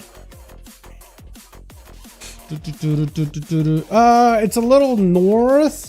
and like really sharp turn east. North and a very sharp turn east. Like pretty far north, really far sharp turn east. Raise ally revives players at full health. Death advance, wraith walk, movement speed, bonuses. I like that. Vampiric Strike damages an enemy afflicted by virulent plague or blood plague. It consumes the disease to deal 200% of remaining damage to the target. That's what is interesting. While Gifted Selene is active, Vampiric Strike no longer consumes your diseases, instead grants the duration of the disease by 3 seconds, deals additional damage. But Gifted Selene's over here. Heart Strike, Scourge Strike have 3% chance per stack to of Essence of the Queen to refund a rune, which I think is going to be kind of nice, honestly. Yeah, that's going to be pretty good. Like 7%, 2% per 7, so 20% chance to refund a rune. So you can literally just like spam out a bunch of this if you want to. Greek? No, not Greek. Essence of the Blood Queen stacks 2 additional times and increases the damage of your Death Coil and Death Strike 2%. I mean, that's pretty strong. Hard Strike, Scourge Strike, extends the duration of Essence of Blood Queen by 0.5. Vampiric Strike increases the extension by 100. So you can basically maintain the buff at all times. Vampiric Strike has a chance to summon a Blood Beast to attack the enemy and then explodes. That's pretty cool. 50% of all damage you do into Blood Beast or Death Coil Gimmick. We'll do that. So a little bit of execute value. So I'm actually going to do the pet thing. So the way that you will play this is the Vampiric Strike is just the entry ability, but it really does play around the Gift of the Selene. While Vampiric Blood or Dark Transformation is active for your pet, you gain Gift of the Selene. Gift of the Selene increases your effectiveness of the essence of the Blood Queen by 100%. And Vampiric Strike is replaced. It replaces your Hard Strike and Scourge Strike for its duration. So you really just want to play around those big cooldowns with Unholy DK. I guess is the best way to put it. So you'll want to go for like a big old go. Send everything. Pop your pets. Oh look, you actually do have Vampiric Strike on your bars. It does turn red. I didn't see that earlier. I just want to spam it up as much as you can. It does have its own sound too, which is interesting. And you really just would like to extend the duration of your pet as best as you can. Vampiric Strike doesn't like, or Scourge Strike doesn't normally just turn to Vampiric Strike, does it? At least I haven't seen it do that before. Maybe I've never seen it properly. Get him procs. Yeah, I haven't been able to reapply Vampiric. Wait, pet? Oh, almost. That's what you really gotta do is use the Gift of Selene. You really gotta extend it as much as you can, and then try to see if you can time your pet. The window for that is a little bit closer than I thought it would be. But look at the duration though, man. Look at the duration. That is nice.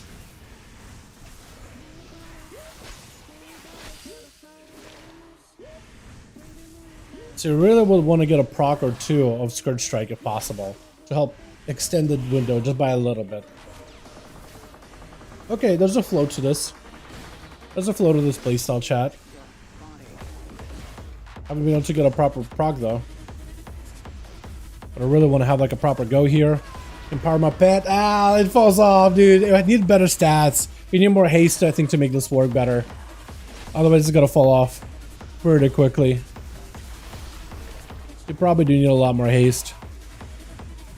Damn. That was my haste. 46%? That seems like higher than it feels like it. Definitely doesn't feel 46%. Let me tell you. These things don't look. It's just a shadow damage? Yeah, it's just shadow damage. I really need a Vampiric Strike. Come on, man. Come on, man.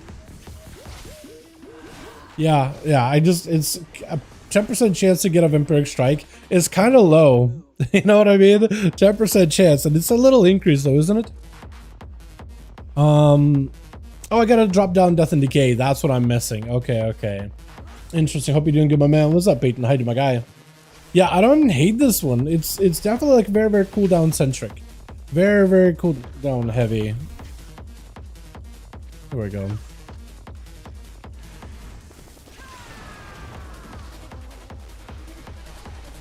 Very CD heavy in comparison.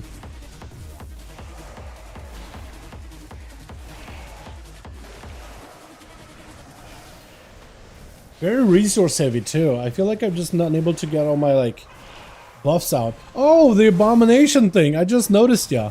Look at the blood beast, man. Look at this blood beast. Look at this bad boy. It does explode. It does do a big exploding moment. He goes boom. Literally big boom. Death and decay. Hopefully I get maybe a proc. I did get a proc by the looks of it. Yeah, I got a proc. So as long as you could get one hit of what is it? The what am I thinking of?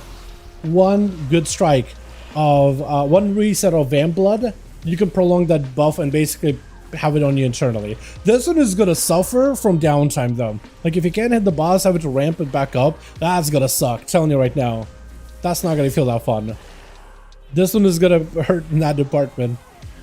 And having to re-ramp it back up, I think is gonna be pretty annoying. Plus also not really having like any visible windows of like how long this buff is active if it gives some land. That's what I would like to track, is like how long is the duration. And I can't really track it. Also Death and Decay. I gotta have Death and Decay up at all times. That's gonna be kind of annoying too, I feel like, is the Death and Decay part. Like it's okay as a mechanic, but like, man, does it feel a little rough. It's like having to maintain Death and Decay at all times. Right? And then you having to move. That's gonna suck. I feel like on its own, in the vacuum, it's fine, but yeah. In like a group type of gameplay, like dungeons for example, having to constantly move around, that's gotta be annoying. I think it works, but yeah. I don't want to like sound I'm complaining too much. I'm having fun with this, but I'm just thinking of, like from a perspective of like realistically, like man, that part is gonna suck. Having to move, yeah. It's not gonna feel great. Not getting my procs here with this. Yeah, also just sometimes your buff will also fall off. I have, feels like a lot of haste, or quite a bit. I don't know how much more you really need as a DK, but man, I'm not able to maintain it 100% time. I can buy the Raid Otter now Pog with both necks. Oh, you got both of them? The Io Wait Vengeful? Yeah, I gotta go back and get those, man. I gotta go back and get it.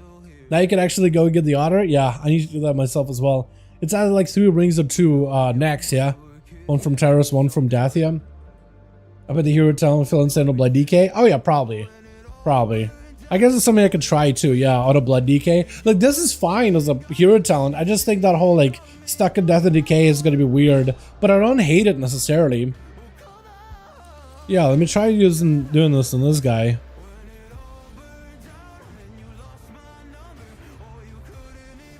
Oh yeah, all my bars are kinda scuffy. I'm gonna do this after. I'm gonna log off, log on after this, just to make sure my bars all stick. Because I set them up earlier, they're just all gone. That sucks. Grippy hand.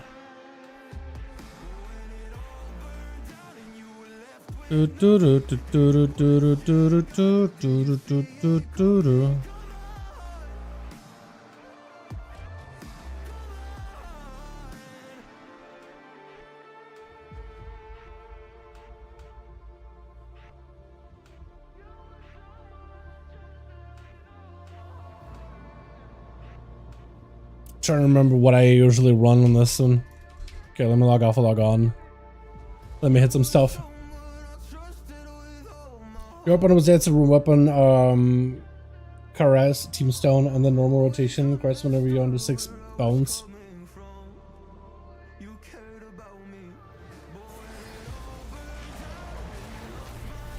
Oh, yeah, makes sense. Yeah, so now I got like what, the Vamp Strike. Yeah, you can stack it up very, very quickly. Although it doesn't last as long as the other one. The other one has a much better duration. But that makes sense.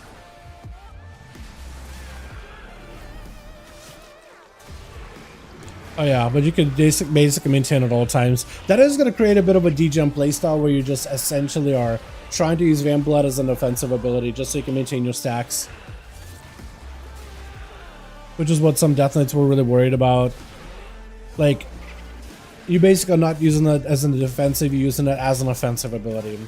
But some DKs like it, others don't. The damage it does is pretty good though. And the self-healing you can do is pretty good as well. There's a Blood Beast. I think this one fits naturally into the... what is it? This one fits pretty well into the Blood DK. I'm not gonna lie, this one just fits. Like this hero spec. Natural leaning to it. Especially if you could play into like Vamp or Card Strike Cleave talents. Play into like big Hard Strike Cleave talents with that. I think that'll be really, really strong. Let me see. What this looks like all. Oh man, I should have not put up dots in there. Where's the Vamp Strike? So Vampiric Strike is doing... It's healing me for 100k a pop. That's not terrible. Wait, if I cleave, right? Does it also cleave? Is that a thing I can test? I do want to see this. If it cleaves, if it hits multiple targets, because I can do hard strikes that cleave, right? So this is what I want to do. I'm going to put Death and Decay in such a way where I'm not dotting these guys up a little closer. Is that going to be... That's not going to let me reach, so I need to be a little closer. So I'm going to wait until it comes back, right? I'm going to put Death and Decay so I'm in it, but the mobs are not in it, just so I can see it easier. Right? I'm trying to like perfectly position it. Wait, let me do this. Actual Death and Decay. Because I can position it better like that. Yep. And then we turn this on. Okay, so it is hitting a second target. It's only doing like 9,000 a pop. Okay, is it healing me for every single one? No, it only will heal me for one instance of it. So one Vampiric Strike will heal me. But I thought maybe for every target that I hit, it would give me a heal. That would have been busted, but no. Vampiric Strike will cleave, but it will just do like a normal heal. Per use, not per target hit. Okay. But it's like, how much percent of my health is this? 3%? It's like further increased. Okay. Vamp Strike is physical attack, Rib Bloodshot. It's a, is it a physical attack? It's a shadow hit. It's a shadow damage. Yeah, Vampiric Strike is shadow damage. Gives you 5% of your maximum health, which is pretty good. I mean, 5% of your health is nice, right? Gives you like death strikes, gives you hard strikes, everything just heals you 4% of your health. Hard strike. Hard strike. So if you could pick up every talent that buffs hard strike, like hard strike heals you for 0.5, probably not worth. That will give you quite a bit of healing, but like for the most part, like pick it up, improve hard strike, heartbreaker, heart rend. Maybe not, really just heart rend. I mean, there's some interactions here and there, but nothing crazy. Although it can refund its own runes. So that's kind of nice. And extend duration on my buff, which is nice too. Big sad, no physical damage buff from it? Yeah. It's all good. Hold on, Bloodshot. What this? While Blood Chill is active, you deal increased physical damage. Yeah, you don't actually get any benefits. I see what you mean. Yeah, so then Bloodshot is probably less good in that situation, right? You probably pick up maybe like one extra Shattering Bone. Maybe like Hemostasis, maybe. You probably pick up Hemo. I could see you picking up Hemo.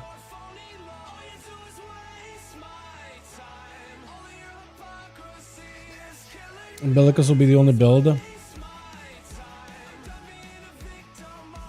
I mean, it's still auto attack with physical damage, but yeah, you're gonna do a lot more shatter damage. Umbilicus is gonna be alright, but like, maybe like you'll pick up Shattering Bone. It's more damage. Yeah, but you don't, doesn't feel like you necessarily need Bloodshot. Which I don't think is a bad thing. I feel like Bloodshot has been like in every single build. You know, I like a little bit of customizability in that regard.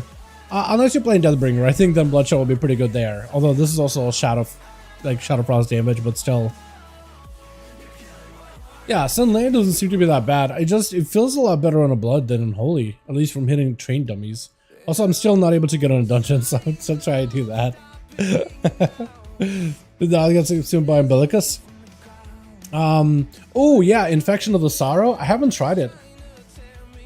Yeah, hold on. When Empiric Strike damages an enemy afflicted by Venom Plague or Blood Plague, it consumes the disease. I haven't tried that at all. Yeah, I wonder.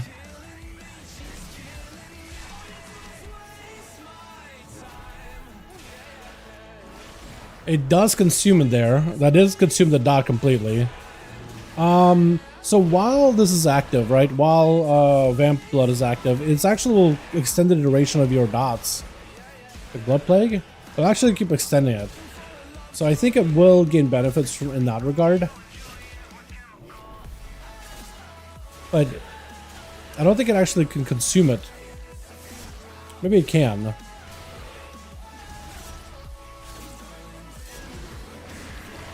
Does this last as long as Vamp Blood does, though?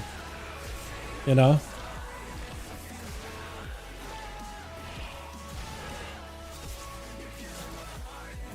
Maybe you could somehow, like, chance it? I don't know. Hard to tell. I don't think it's meant to, though.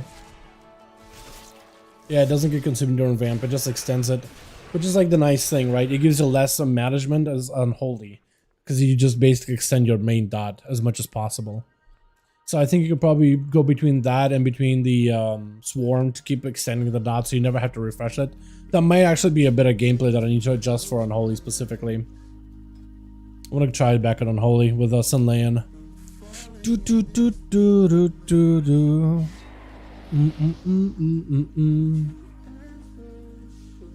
I'll try to see if I can maybe use my what's it? Unholy Blight later after the full burst. Do do do do do.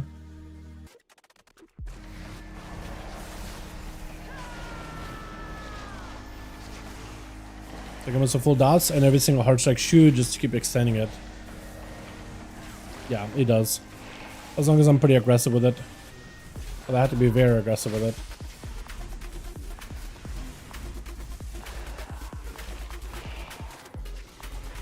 I think I almost need like a way for Festering Wounds to like get applied on their own. That's what I really need. So now that I have my dots, I'm just gonna apply the Swarm and just let the Swarm kind of reapply the dots themselves. I need to be Death and Decay more often.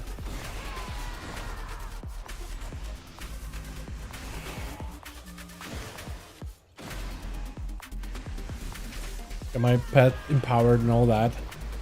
My dots still did fall off, which kind of sucks. I am playing a shorter dot build though, like faster drain on dots. So maybe that might be an adjustment. But I'm mostly focused on just trying to get my what is it, the actual like the actual Sunlayan buff working as best as possible.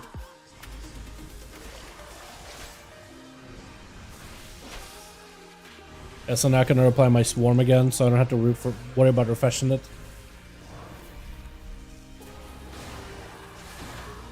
Hope I get a proc of the Sunlayan. I can both go in here a little longer. Or I'll just do this. That'll work. Looks like I did get a proc randomly there. Dots do end up falling off. So you have to refresh dots, it looks like, right before you go into the full Sunlayan thing. Right before you empower your pet. There is a flow to this. It doesn't feel as, like, and maybe it's just me getting used to it, but it feels like it's a lot more timers I gotta watch. Than the other Frosty spec. We just like, you just press buttons. You just press buttons. Feels like it's a little bit easier to pull off. But that's what I think could have some potential in terms of just like endgame stuff.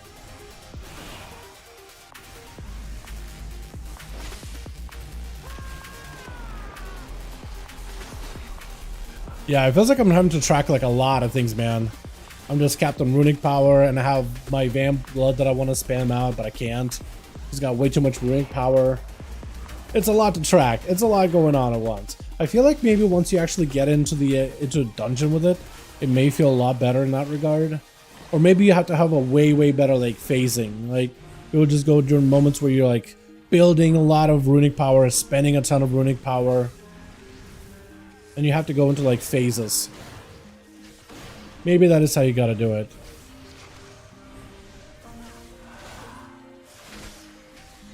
Like I have my army coming up soon here with Apocalypse. Full set of pets. Now I can reapply my Vamp Blood so I can have my buff going. So if you're a Death Knight main, you could probably see just how much you have to track here, right? Weak aura is going to be mandatory for this playstyle. Unless somebody figures out like a proper rotation where you don't have to track anything, right? And the flow will be perfect. But I think using the Swarm during like the downtime does help. I feel like using the Swarm during downtime helps a ton, right? So I'm just going to spam. Get myself that build up going. Spam again. Get this rolling. Build up a little bit of resources. Probably didn't need to, honestly. Do this. Do this. Reapply to make sure my dots are going. Reapply my dots again. Oh, or reapply heart. Vampire Strike to keep my buff going. That's what I really meant. Trying to get as many vamp strikes as I can. Yeah, there's a flow. It's all over the place. And I'm just remembering to maintain all these things. It definitely feels like a maintenance playstyle. It's Unholy. Lost to maintain. My brain is overloading a bit. Not gonna lie. It just seems like there's a lot of things to track. Oh. As blood, this feels so much easier because it's just like you're just focusing about Vamp Blood and healing yourself and it just fits it. But for Unholy, you're trying to maximize that haste buff. And then you're trying to maximize your uptime inside of Death and Decay for all these other damage procs. And like, maybe this will be very, very strong once you can really, really figure it out, but man. Oh yeah, also, this will consume my dots. I keep forgetting that. That's the thing that would help me have an easier time with it, is if I could track when I'm actually getting Vamp Strike, because right now you can't really track it. But yeah, having like actual like visuals, oh, your Scar Strike is now Vamp Strike. This means your next dot is going to get consumed. So you want to reapply a dot, Vamp Strike, reapply the dot again to get the full value out of it. That would feel better. That, or you just end up switching out of Ebon Fever, and then maybe not even pick it up Ebon Fever and pick up something else. That might be the play, actually. I'm not even kidding you. I'm actually thinking right now, maybe that is the play, is not playing Ebon Fever, because you're going to be consuming your dots anyway. I don't think the uptime of them used to be a thing. Maybe I would just reordinate my cooldowns a little bit differently. Maybe into Gargoyle, maybe into like Unholy Aura, maybe into like, I don't know, Coil, Improved Death Coil, maybe. Right, that might feel a little better. I might just do this, just take away a couple of buttons off my screen. That might play a little bit better. I just went with like a most basic bitch build for Unholy DK. Like the Festival Moon build spread 8 stacks of sneaking and bursting. Oh yeah, for sure. I'm just thinking from like a M plus raid kind of combined together build. Queue up for dungeons, friends. We just need 1 tank, 1 DPS for dungeon queue. I'm just typing out in like the test channel, telling people to queue up for dungeons. We need 1 tank, 1 DPS. I might just queue up as a tank here in a bit, just so we can get a dungeon going, boys. Do you guys think we're gonna have some tankiness in 5,001s? It does feel like, at least in a dungeon earlier, it did feel like I was kind of tanky. Like the amount of defenses you can really get with St. Leon or as the Rider of the Apocalypse, it's actually kind of nice, honestly. Even as the what is it, the other one, the Frost and Blood Share, that one's also pretty cool. Yeah, there's some tankiness to it. I don't know, man, maybe. Very possible. Very, very possible. But yeah, this spec just feels like a lot going on, boys. It's just overwhelming, man. I don't hate it, but man, I know I'm bad at it. That's all I can say. I can definitely feel it in my bones that, yeah, I'm doing this poorly. Doing this very, very poorly. Would Pet be, like, actually empowered? I think he's always, like, in chill mode.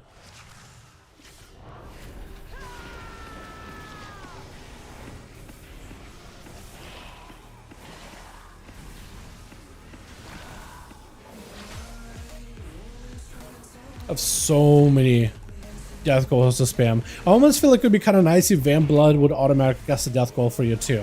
I feel like that would solve a lot of those like global issues. Been spamming your globals or whatever. That'd be nice.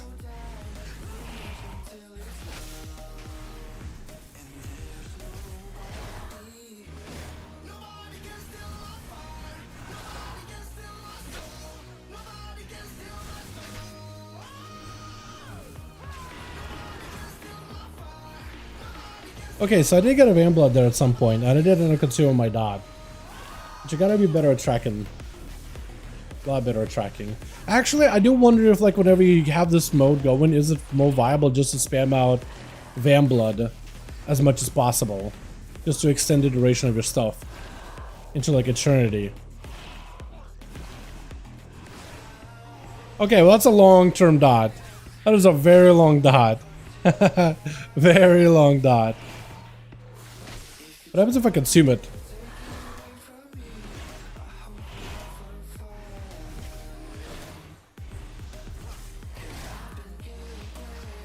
I wonder if I can, like, pandemic it.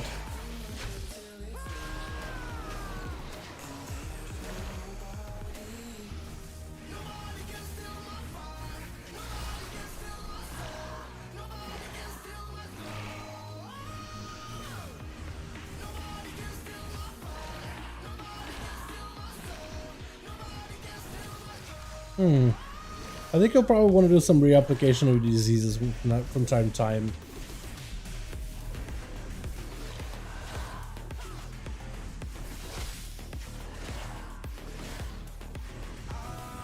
I wonder.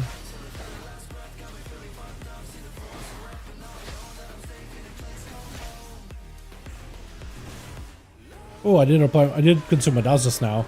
Consumes all of them too. Wait, hold on. Oh man, I wish I would have seen it. What was the talent called that consumes all the dots? Visceral Regeneration? No, Infection of Sorrow. Infection of Sorrow hit for not a lot of damage, in fact. Isn't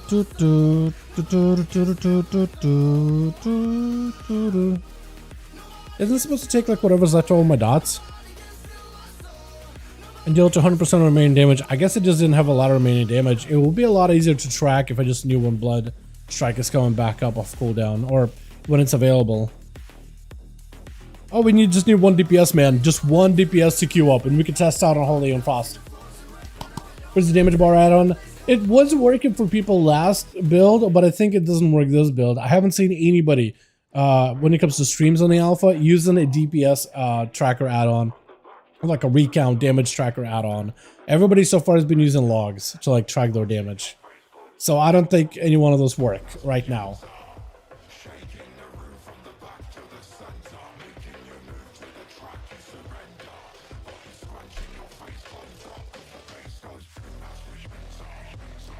Oh,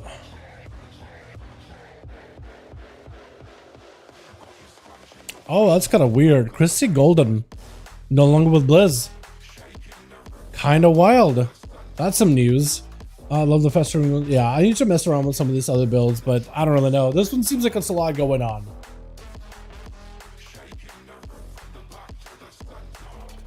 This playstyle feels good for Blood. What's up, Len? This playstyle feels really, really good for Blood. You don't have to do a lot of thinking. It fits that well, really, really well, because you've got to be dropping down to 50Ks anyway. You're going to be spamming your heart strikes as an ability without like too many other abilities. You're just going to be refreshing your armor buff or spamming death strikes whenever you have enough rune power. But then you're just spamming heart strikes for the rest of it. I think this fits Blood super, super well. For Unholy, it feels like it's a lot to track because like even during Gifts on Land, like, do I just spam out Scourge Strikes? That is now the new Vamp Strikes? And just ignore all the mechanics? Or just like, do I still play the other mechanics? And I feel like you do. I don't think you give up on Festering Strikes. Maybe there'll be some rotational adjustments, but like, it doesn't feel as satisfying, you know? Привет, сегодня Тольда? I don't know what that is. Yeah, здорово. Writing all the Sylvanas stuff, ruin her lol. Was she the one who wrote the Sylvanas stuff? Like all the Sylvanas lore? Like from Shadowlands, you mean? I thought it was Dan User that wrote all that. I could be wrong. Huh. That's interesting. I wonder why. Didn't she have a book coming up for like War Within stuff? Or was it somebody else? I have no idea. I don't keep up with that at all. So no clue. I think this DK would be better with Rider of the Apocalypse because like this just gives you more stuff to work with without complicating rotation further. Yeah, this, you know what? Sin Lane makes me feel like maybe Unholy is gonna go through a bit of a rework. like through a bit of a simplification on some of the other classes are going through, like, or at least reduction of complexity. Because, like, this is a lot to track. This would be much easier if I could actually track Vamp Strike, but I can't. It just doesn't let you. So maybe that's why it feels so much worse to play. But that might come down just to, like, me not using Vamp Strike properly, plus I don't know when Vamp Strike procs outside of my big old Gifted Sun Lane windows. But yeah, I don't know. I'm gonna play this as Rider the Apocalypse. I don't think this fits Sun Lane super well. I think this one I would play as a Rider for the time being, because this would be pretty fun. Yeah, AMS is fine. That's fine. I feel like I spent a lot of runic power, so that'll be the way to go. Yeah, I think this one would play really well with the Rider. Salute for Brazil. What's up, Daniel? How you doing, my guy? Yo, come on, man. We just need 1 more DPS for... Oh, come on. 1 DPS for normals. You know what, chat? Let me do this. Let me share with the open world. Let me relog here real quick, just to make sure all my stuff is saved in terms of bars or whatever. Let me show you the open world, man. It's like China Ruski Slava. What is that, man? What is that? Alrighty, let me get my mounts and stuff. It looks like whenever I switch specs, things get all kinds of wild. Oh yeah, helmets don't really look super well on them, don't they? Oh, helmets don't even work on them. Weird. Yeah, like nothing is really... Oh, wait, helmets do work. Some. But there might be some like geometry issues with some helmets though. They're just not showing up on them at all. Okay. Let me do what mount was it that was riding before? On this guy. We'll do this, and then I don't remember what mount I had here. What does do this thing? My mounts keep like it keeps taking away my mounts, man. I'm gonna go show you guys the new zones. Google Odyssey's random Russian words. Sluchayne, Ruski Slova. It comes out as accidental Russian words. It doesn't come out as random, it comes out as accidental. Let's give me access, I'll make the queues pop. Yeah. Oh man, we lost the tank. We had a tank there for a second and then we lost him. I might have to go tank here, boys. I might have to be the tanker boy. Alright, let me show you the new zones. Let's go kill some rares or something. The new zone looks awesome. I like it a lot. It looks great. Ringing Deeps has been cool. I really wish I was there for the first zone, but I'm excited for the next one. And honestly, I might just hop on a shaman and just do a little bit of exploration of other zones at some point in the future. I think that could be really fun.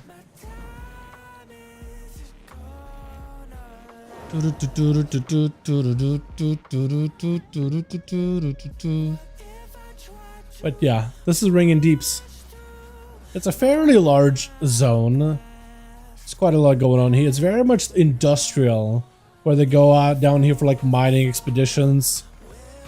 And what is it? I guess mining is the word, right? There's a rare over here called King Splash. He's really adorable. Look at him splashing around over there. I'm about to end this man's whole career.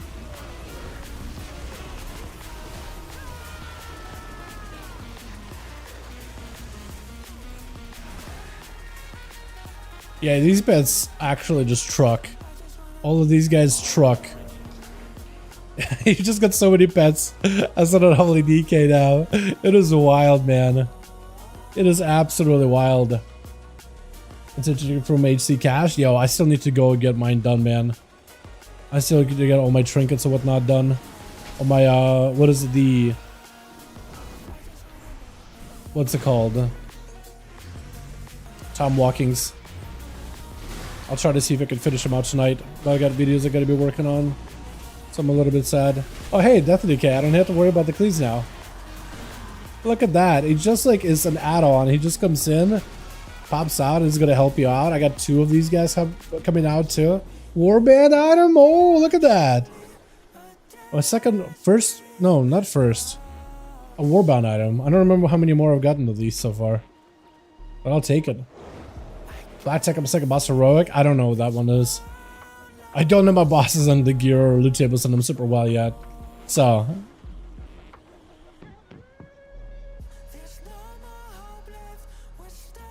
We could probably do a delve just to see how this plays out while we're waiting for like a dungeon queue, if you can even get one. The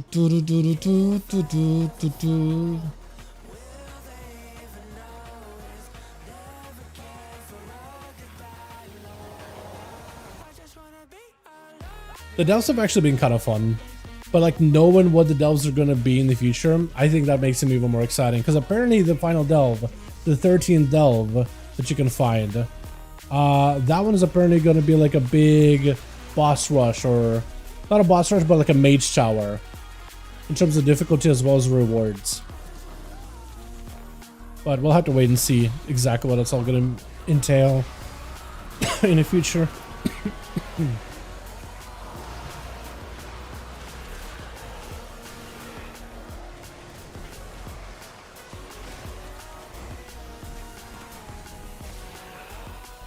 Oh yeah, this plays a lot better as a Rider of the Apocalypse, because I'm just like looking for extra procs and extra benefits from my riders.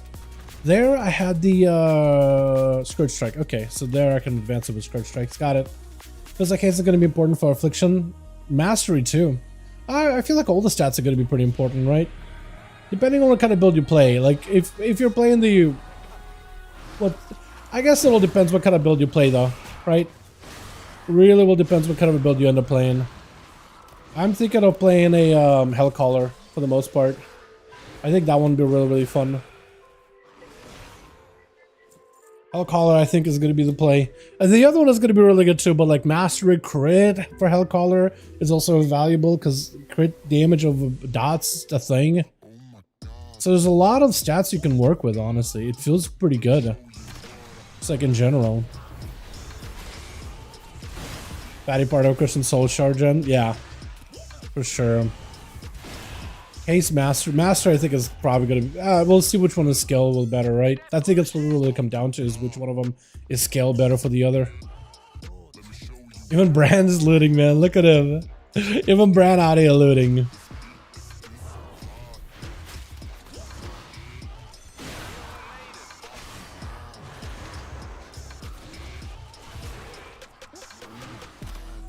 I gotta do a little bit more min-maxy with it whenever I have Death and Decay down with Scourge Strikes.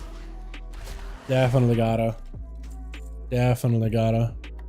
Alright, I have a couple of cooldowns available for this guy. I'm just gonna want to go with everything here.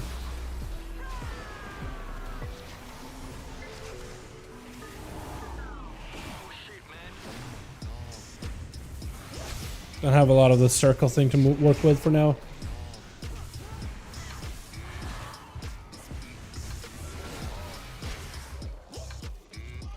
Oh yeah, that is nice. Oh, this movement is so nice, dude. Holy... Not only DK actually has movement for once. I can't believe it.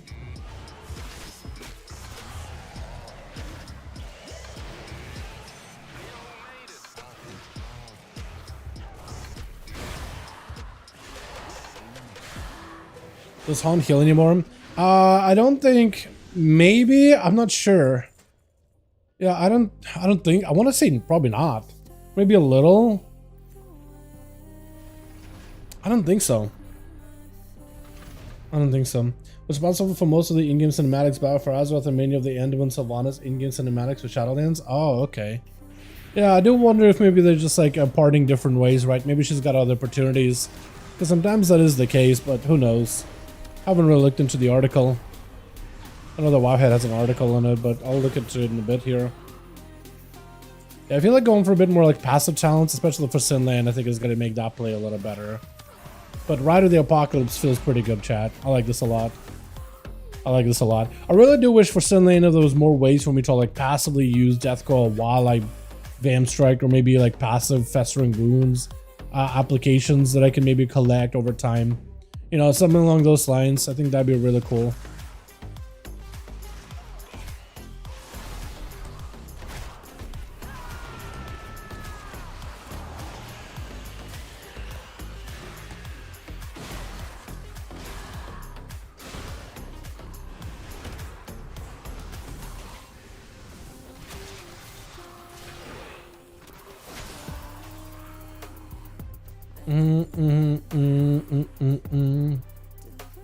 It's still funny that he's looting though.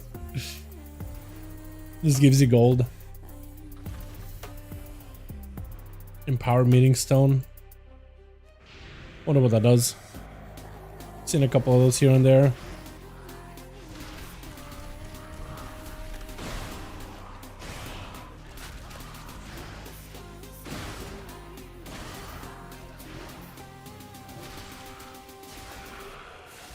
I should probably be Death Striking, shouldn't I? Or Death Coiling, rather.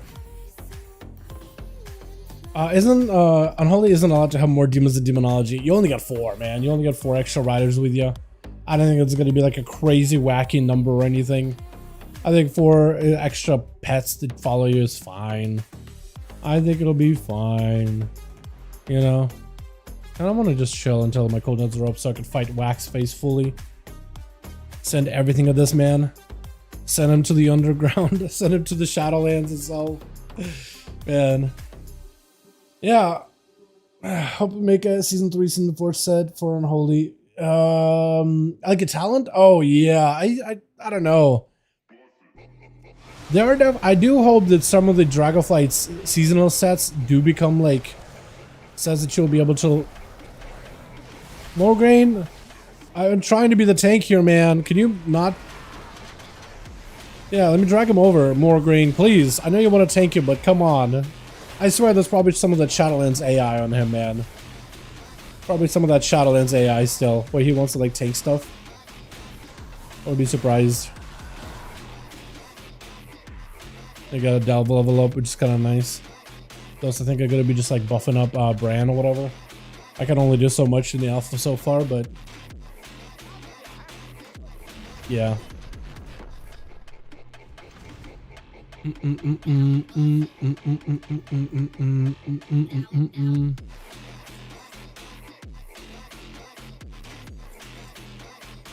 think of the Plunderstorm Gold, which I think is kind of fun. And here I just got a bunch of gray and some currency. This one should have, I think I got a item. Yeah, you could actually get decent gear out of this too. Like it's just like a bit of an upgrade. Those are just raw item level. Yeah, I kind of like Delves, man. So far I've been playing with them a little bit, but there's only like 1 available this week. There's another one, but it just has been inaccessible for one reason or another. UDK is gonna own horse now. I mean, whenever I use Death Advance, I now get a horse. So there is like a talent change to it, right? Look at this. Kind of like how Paladins have like their charger ability. Death Knights also get one as well. It's pretty neat. I like it a ton.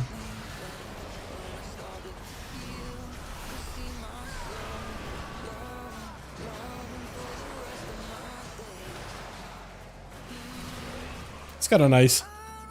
I like it. Yeah, you know what? Actually, now I'm thinking about it. Summoning double of these maguses whenever you army would be kind of cool. Yeah, I think that'd be neat. Maybe like if they can bake it into Command of the Dead or something. I just hope Unholy over time will get a little bit less maintenance buffs and debuffs that it's gotta like keep up with. Like, it just feels like a lot, you know? It just feels like there's a lot.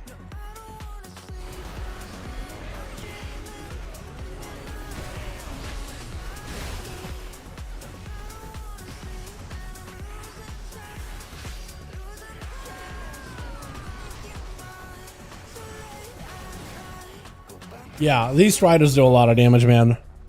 They do a ton of damage when they're all together. I do wonder why they gave him like the Shadowlands mounts instead of like the original Death Knight mounts. Canary Blood DK, it's pretty cool. It's pretty awesome. I might try to queue up as a Blood Death Knight for a dungeon actually. Because so far my dungeon queue has been a little bit like slow. So I'm gonna try Blood DK and try to see if I can dungeon as a Blood DK. I'll play Sin Land while I'm at it. Looking for both, I guess. I'll probably get in as a tank. And my mounts disappeared again. Let's do this guy. Hi chat, what's up, Relatable? How you doing, my guy? Hope you're having a good one.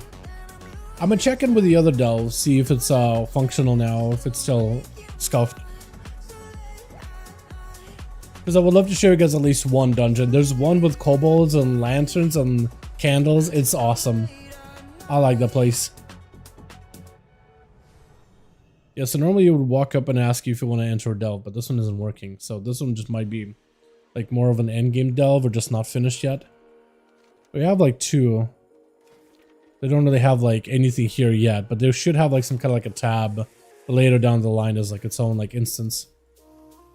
Yo, that's the alpha so far. Real on to DK. Death Knight Frost in particular, I'm actually really enjoying Rider of the Apocalypse and the Deathbringer. I think it's Deathbringer. Yeah, the Deathbringer here specs. Deathbringer is awesome. Actually, very, very surprised. It kind of fits Unholy pretty well. For Blood, I think Sunland fits really well. Deathbringer should work pretty well too. I haven't really given it too deep of like a play yet. For Unholy, Rider feels really good. But Sunland just seems like too much maintenance, but they're going to be changing Death Knights a bit. That's all they said.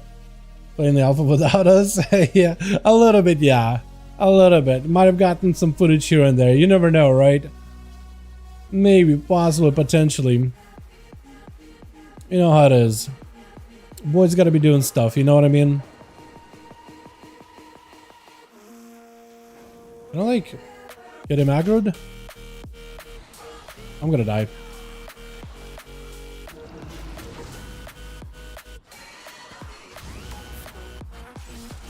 I think I have my stuff here, right? Yeah, I think this is where I have my stuff normally.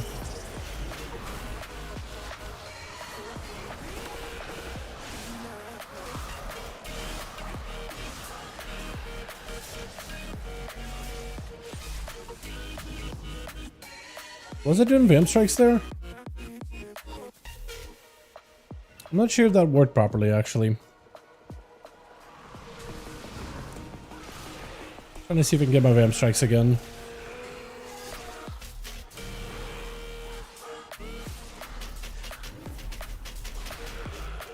Oh no, I do have the right, what is it, hero spec enabled. Cool. I couldn't tell if like something was working or not. That's what I was really gonna try. I just spam a bunch of those vamp strikes. Does Retro Templar Hammer Rain is good? I haven't really got to play around with Retribution all that much. Like, between Season 4 stuff and trying to gear out a character while still working on content, while doing videos in the alpha. Oh, that trinket, the Madness of Betrayer, that seems pretty good, yeah. Yeah, I've seen a couple of people with that one. That's, if it's good enough proc rate, that might be a really good trinket. But yeah, I've been trying to do as much as I can, and now I'm only one man with only so much time in the world. I've been trying to like spend more time on the alpha and Season 4 stuff and doing all these things, and just finding that I'm just don't have a lot of time to myself, and I need to sleep at some point, man. If I didn't need to sleep, I think it'd be a whole nother story. You know what I mean? It's been a little rough, not gonna lie. Oh, yeah, Vampire Extract is working properly. You can see my weapons are healing themselves too. That's funny. They're actually healing themselves because they also spam vamp as well. That's cool.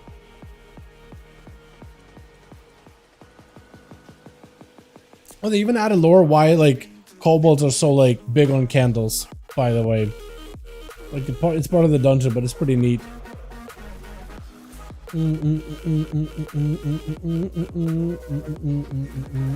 Oh, there's a cave behind a waterfall. Hold on. Use socks. Forgotten key. Okay, so I can't open it then. What about this one? Oh, forgotten key. Hold on. Perfect. Whatever's in there, I guess I opened it, but maybe I can get another forgotten key.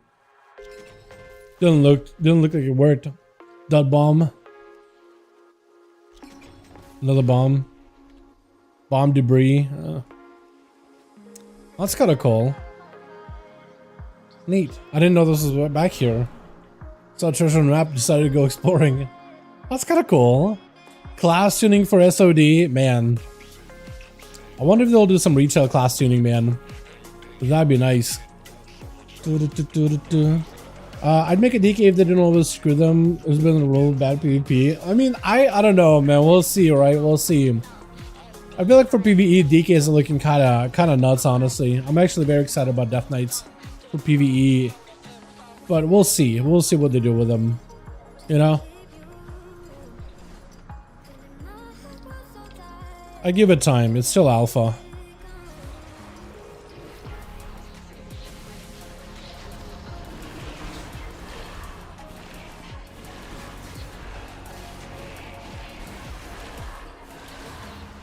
Yeah, Vam Strikes is, feel really good to spam over as a blood.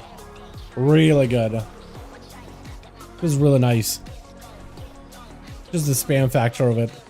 You got like a big window and you just spam it out as much as possible. These guys are level 80, yeah? What is that? Oh yeah, this place is level 80. Yeah, I can't mess with that yet.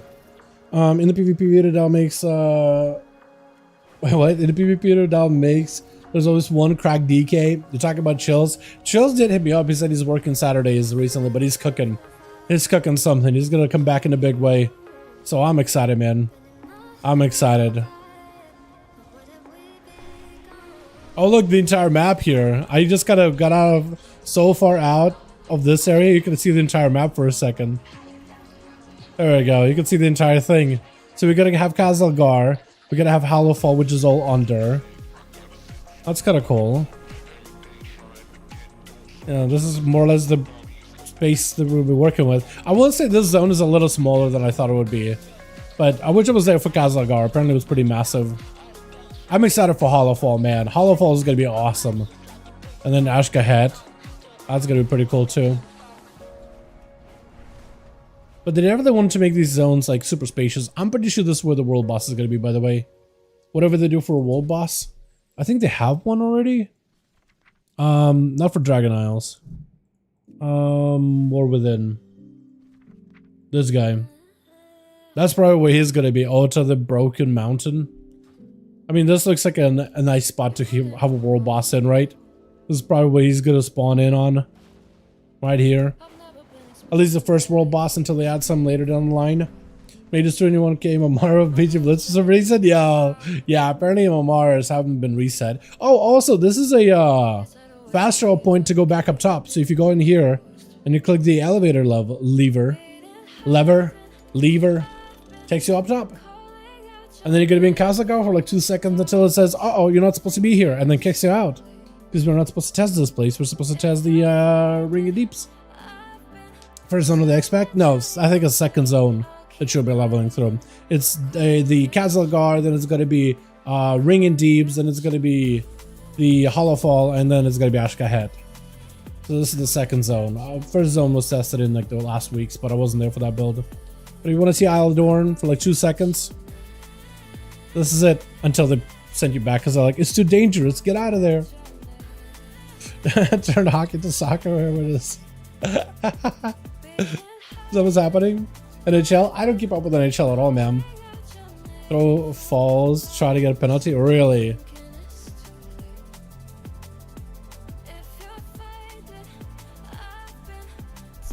Hollowfall looks like it's gonna have farming. I could see it. I could see it. What is it in DPS CQ, man? Looking for dungeon. I got a DPS queue? No shot! Oh, we go to Frost, man. Oh, we're going Frost if you actually got a DPS queue. No way, boys. Let's go. We're in. Whoever's the last person that needs to hit accept, hit accept. We actually got it in as a DPS. Are you kidding me, man? Let's go. Looks so good. Blood DK does look pretty good, Cry. How you doing, by the way, my guy? Come on, come on. Whoever's the last to enter. I don't even know who it is, man. Just hit enter.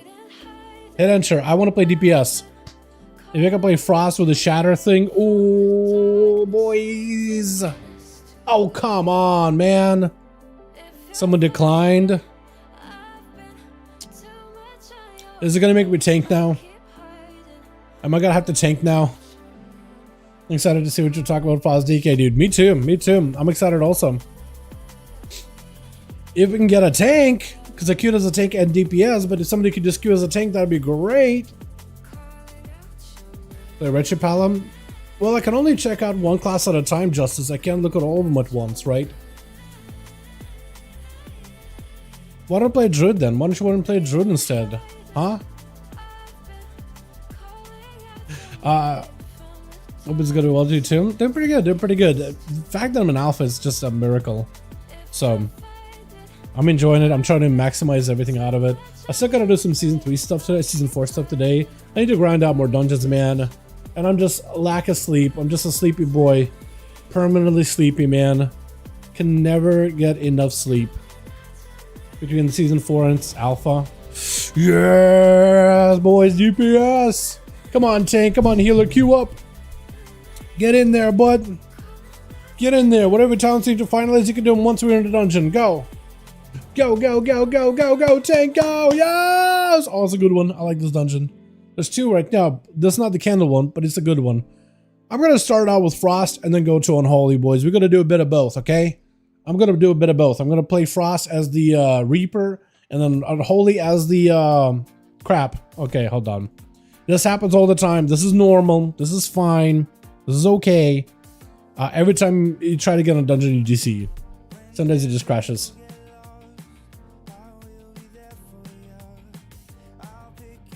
Flagstone costs and upgrading legendaries, weapons, and bullions up to 5,000 flagstones needed. Really? No shot. They just took down the servers, right? Hold on a second. Get me in there. Is there a problem with the dungeon?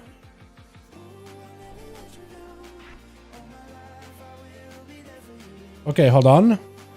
Hold. Now we're in. What are we missing? We got a tank, we got a healer, we just need a DPS, that's fine. We'll just give him a second. We'll give him a second, but we're in. Ursaka is the tank, and Liara is a druid, I think? Yeah. Is this guy trying out the new spec? Have fun. Just alpha things. Oh yeah, the Felscard. I haven't tried this at all. Yeah, I need to play around with the Demon Hunter Felscard and the other one, Aldrachi. Is it called a Drachi? Active and versus greatly empowers Fel, Devastation, Immolation, Aura, and Sigil Flame. So it's basically all fire, man. Fel and fire damage increases. This could be fun. Per Fury? Oh wait, you can actually have like 100% movement speed. Yeah, we just need a DPS. Play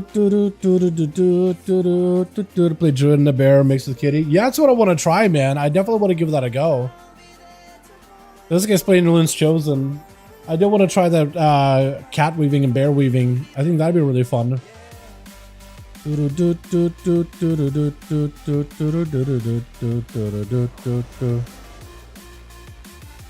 Aldrachi? Is that actually pronounced Aldrachi? Is there like a voice line that I can hear where they actually like call somebody Aldrachi or Aldrachi? If it's actually Aldrachi, then I'll start saying Aldrachi. I just didn't know how to pronounce. I saw the CH and I was like, Aldrachi? But if it's Aldrachi, that actually sounds cooler. VDH quest chain for artifact. Okay, cool. I can look it up on YouTube then. That works out. Because if there's a YouTube clip of somebody NPC pronounce it Aldrachi, I'll go with Aldrachi, man. I ain't here to complain. You know what I mean? I ain't here to complain. Do do do do do do do do do do do do do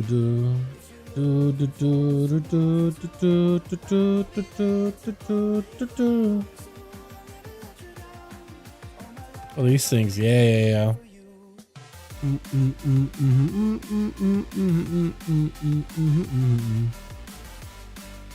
Buff me up, baby.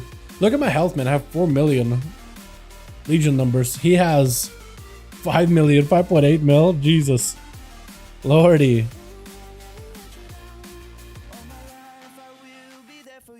I'm gonna hope this guy's coming back though. I'll DM her. Okay. She actually knows them. Sounds good. Aldrachi races with a badass. Fuck. Hold on. I need to look up Aldrachi then. I need to see who the hell they are. Is there like a wiki? Wow, wiki Aldrachi. Yeah, hold on a second. There is a oh, they're like void looking dudes. Okay. Cover weapons of price position, symbol of status, war blades, eclipse, all others, and arms of prestige.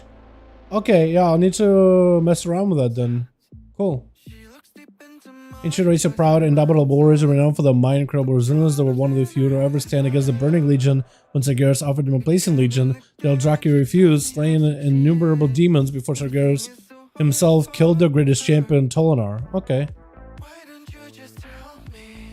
Alright, I'll need to look into it then. That sounds badass. The little basically did what Broxiger did? Yeah, okay, fair enough. Eldari? Okay. Yeah, I'll look into it. If there's actually a quest line with Legion, I can probably go back and do it. And get like a better idea for it. Where the Eldraki come from. I think that'd be cool thematically, because I do want to learn about all these like hero specs thematically too. Because it's like part of the big thing about like gameplay, but also the thematics of it, like what it comes from and whatnot. Is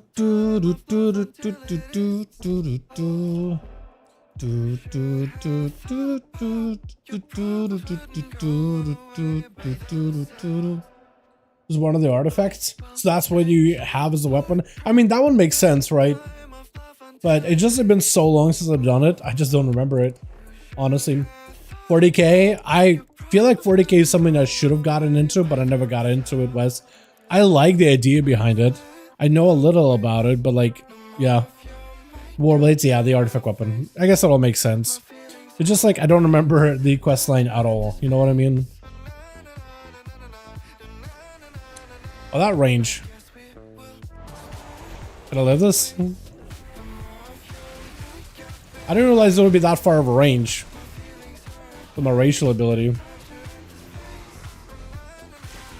Set fire to the pain. So he's actually taking like fire damage. That's funny. Might be. Didn't realize my has that long of a range. I had no idea it would actually go that far. And actually, because it was like way over here, and I thought like I would have like a 10-yard range maybe, but it hit them from a distance. That's funny. Oh man, I should have also enchanted myself, man. I forgot about that. Damn. He's got the hat and everything. I wish you could see the hat because it has like a little lantern on top. Come on, healer guy. Come on, healer friend. You can hop in, right? Come on, man. You can come back. Kicked. Imagine.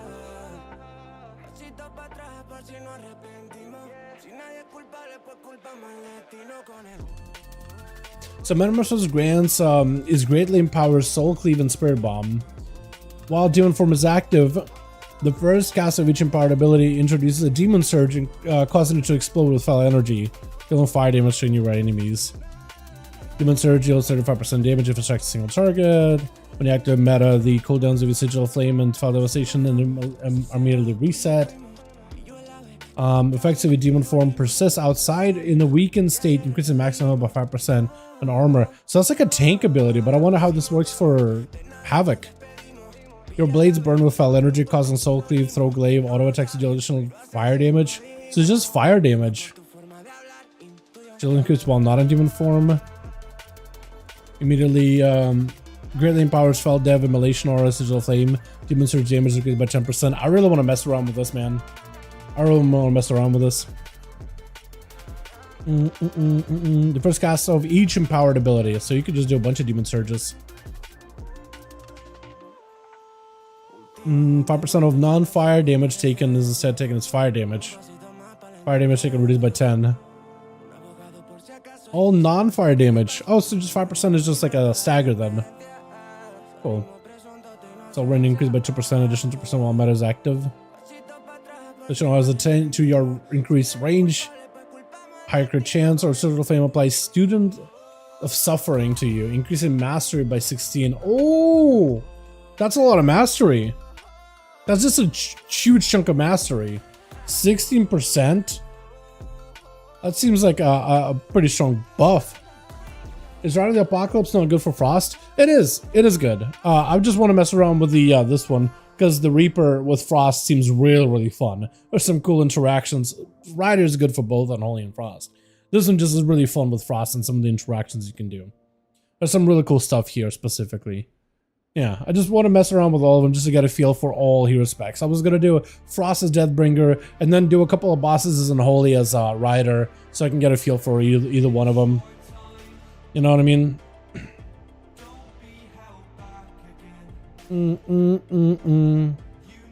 We're still waiting for the healer to pop off, man, or come back if they ever do. And extra whatever DPS we can get. It'd be nice if we could just get ourselves like an actual 5-man. Waited all this time just for everybody to DC and whoever else was trying to get in just to leave. While waiting for your healer, buddy, could you give us a rundown on Frost, the one you're running? Yeah, sure. Like the hero spec. So the main ability for this one, oh, Liara's back. Cool. We might actually be able to play as a 4-man. So Reaper's Mark is the ability you have. It costs a little bit of runes. You place a mark on the enemy target and all frost damage or shatter damage helps the rune ramp up in stacks. Once it hits 40 stacks, or after 12 seconds, it explodes. It also will explode if the enemy is super low on health too, dealing a bunch of damage per stack.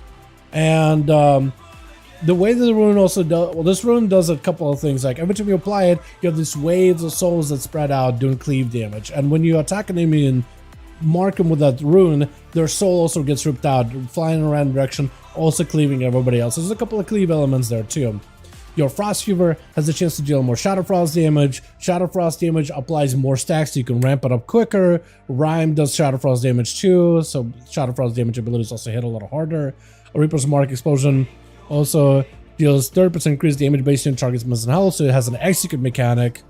And then there's the Exterminator ability, which is the big Reaper scythes that fly out of you. When it expires, your next few obliterates are going to do this Reaper Scythe ability that strikes one single enemy and then everybody around them, so like does a ton of damage to them. What this also does is, with this setup, Painful Death, there's a chance that when you do get this like Scythe at the end of your Reaper, it can reapply Reaper stack again. It's a very execute heavy, very single target focus, which I think fits Frost DK super well, as you just kind of focus down whoever you mark.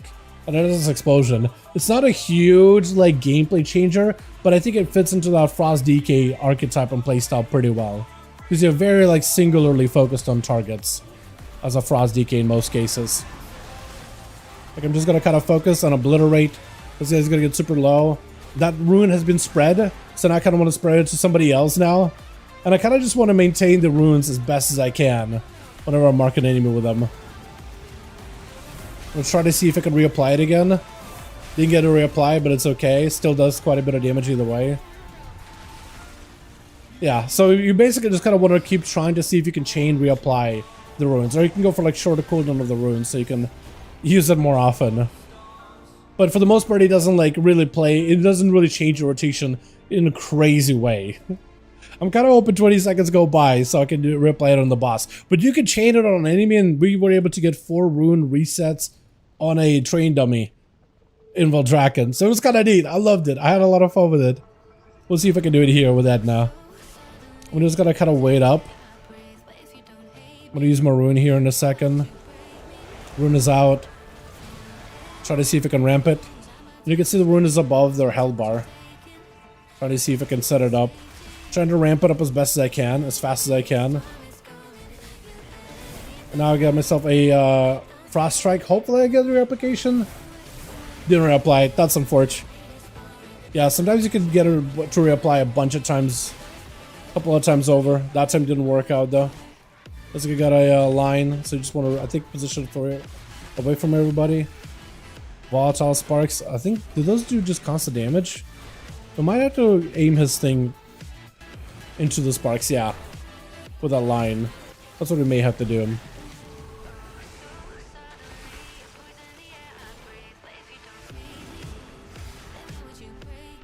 I also need to remember that I have a Soul Reaper.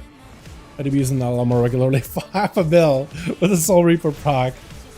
That's just pretty good. We'll do 2 bosses as this and we'll switch over to Unholy. How did that sound? Now I can go left or right. Either side. He just wants to pull all of them. I'm cool with that. That guy may hurt though. That guy may hurt a lot. So I'm going to use this on him. Pop Death and Decay. Hopefully get a couple of procs. Maybe have the rune swap over to another target. Swap it over to him. We're just probably gonna bounce. Yep, bounce to this guy. So you don't really ever lose the value of the rune if a target does die with it. So you can keep the pressure and value rolling for a little bit. It's kind of nice. How am I supposed to know who's winning? I mean, we're winning. That's all you know, right? Fire Mage looking insane. Dude, I'm loving Fire Mage. The Frostfire looks so good. Have you seen the Frostfire build? It looks so good, my man. Oh my god, it looks so good. I'm in love, man. I'm in love with it. I'm in love with it. It looks so, so good. So excited for it.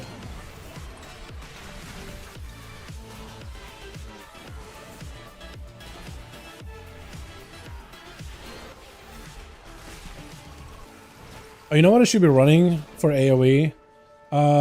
Glacial. But I don't think I can commit a town point for it right now. But that's okay.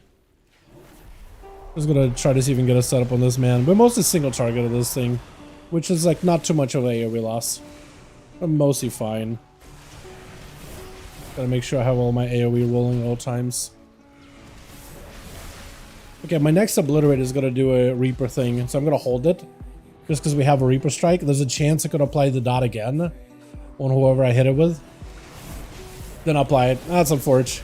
I really wish they have increased like the chance of you to be able to reapply it.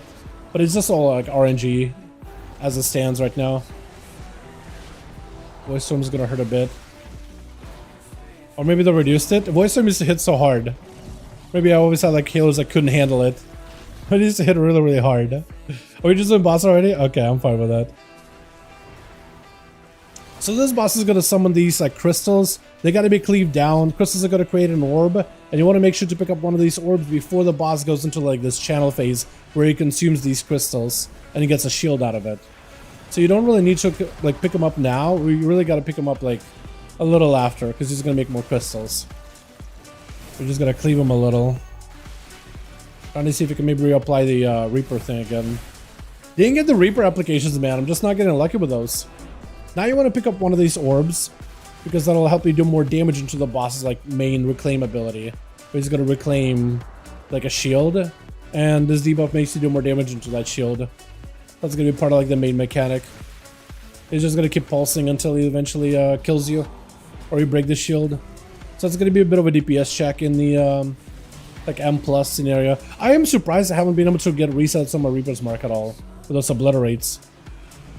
Because we were doing it on dummy and it felt like it was happening at least like once a Reaper setup. Or it was happening a lot more regularly. Cool, we'll switch over to Unholy from here because there's just 2 more bosses left. I feel like we're gonna blaze them very, very quickly.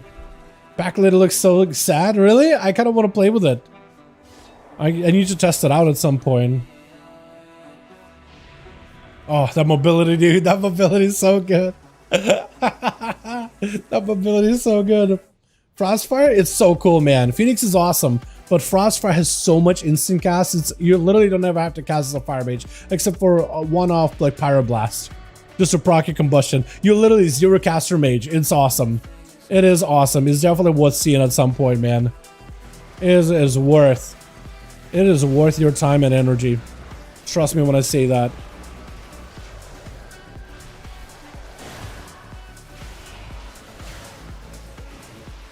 Lava cannon, you gotta watch out for that one.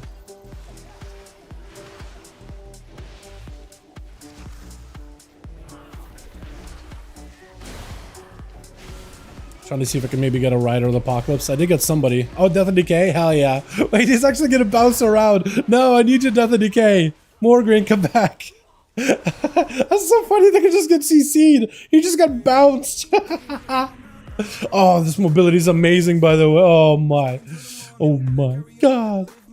Okay, this is gonna be fun. Lots of AoE, hopefully. I wish I had Grippy Hand. We're gonna pull that mana as well. Because this is what you really want to see out of Unholy, man. This kind of setup. Oh yeah. This epidemic spam. This is what I love. You love to see this. Love to see it. I wish I knew how much damage I was doing, but what else could I do? Oh, the, what is it? The white main dot. The fact that it spreads and you can cleave stuff, that's going to be such a good combo.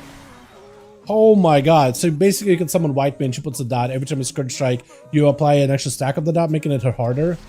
But it's such a combo. Oh, that is the play. That is the play. That is if you get her proccing though. So you gotta get her to spawn first. It's gonna take a second. Okay, that termination protocol happens way too quickly. I can barely see it. It might just be my death and decay that's causing me to not see it at all. But that's a lot of damage taken. That just seems like a lot. Alright, you wanna see the full army go? Let's do the 10. Let's go. Yeah, I need to get more 10s out of the way, man. I almost got a KSM with a couple of points off. We're gonna focus on Speaker Dorito over there.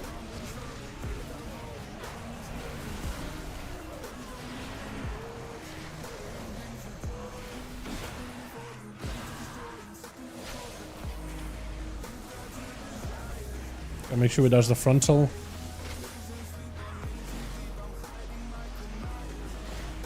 Oh yeah. Gonna move, yep. He's gonna just punch out one of those big old metal blocks.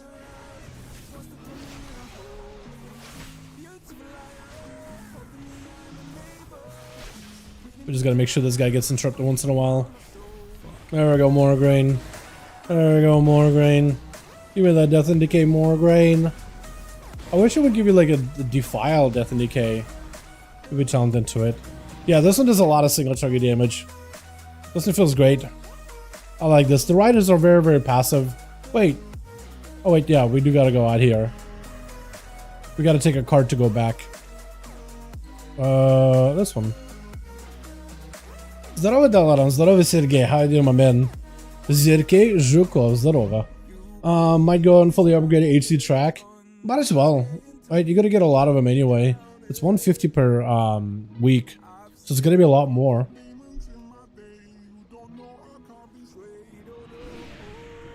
Man, that mobility. Okay, he's gonna do a big Rocky.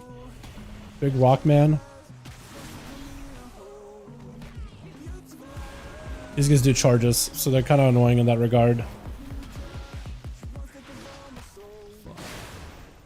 Oh, I did get white main. Hell yeah. Oh man, I don't know how much damage that dot is doing, but it's ramped up to 10 stacks.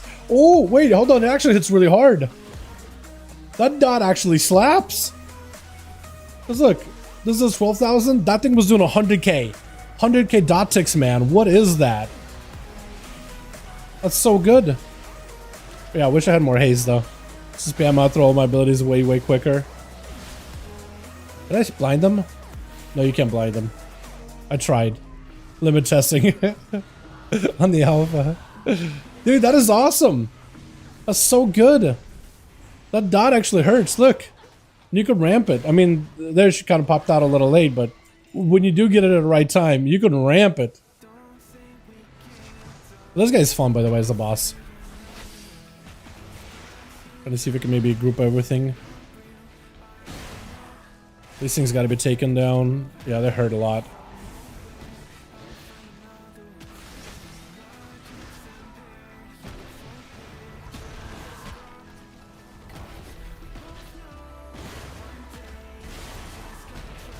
There's 4 of them, so now it's down to 2. I'm trying to like maintain my debuffs on these guys as well as I can, boys. Really trying to focus up here. Have Steed? They do have Steed. This guy's pretty cool, so if you got a dot you want to go near these portals, to have the dot kind of like get sucked off of you. That's the best way I can explain this fight. There's literally no better way for me to explain it. This is exactly how you're gonna have to handle this, boys. Yeah, you do have Steed though, it's pretty neat. Void Corruption. Yeah, so you hit me with Void Corruption, I gotta get close. It gets sucked off of you, and you gotta walk away. Or you gotta get back in. Spread here a little. Get us to some range. I'm gonna use my racial here. Might as well, right? I don't think I even hit him. I think I missed him. That was definitely not the play. Army's a little late, but I'll get him going anyway, just because I can't reach the guy at all. Look at us being ethical here. Backing away from one another. Creating some space to actually play this fight properly. Umbrella Void. Oh yeah, I gotta deal with a dot. Yeah, if you just want to... Star Wars is so nice, man. It is so nice. Yeah, look at that. Oh, that felt great. That felt great, and I got a good trinket out of it too. Or at least I'm pretty sure it's a good trinket. That was awesome. This is cool. Another? And try the candle one. I want to see if these guys want to do another dungeon. Sure, let's queue it up. Who's lead?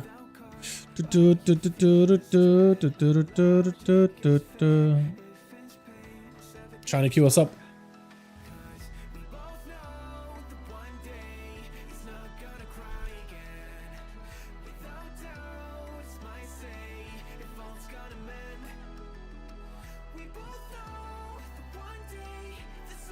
We just hit a DPS, we'll try to see if we can do another one.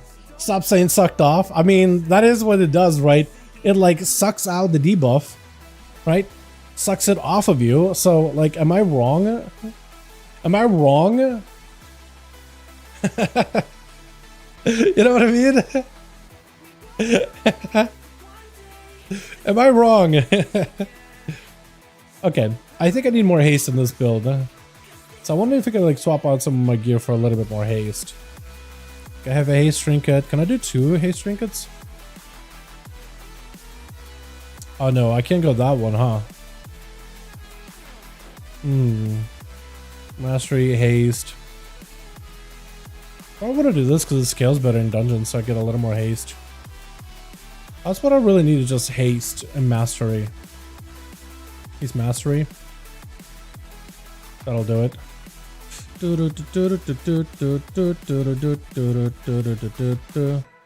Mail gear, that's not gonna work. I just need more haste on this DK. Because Frost, like, I just need more globals. What I could also do is I could, because I don't need Soul Reaper, right? So I could do this. And I really want to take a point out of here and just put into Glacial, just so I can have a little more AoE. And I think that'll work pretty well.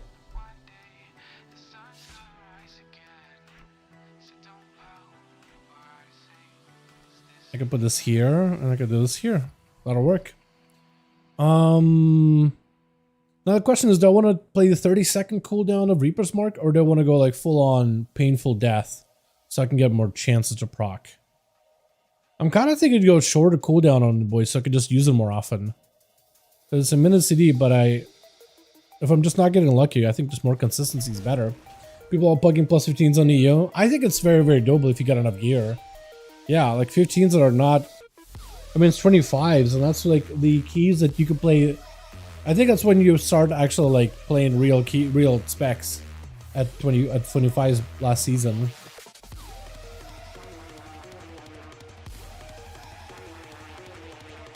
But you could do a lot with less, man.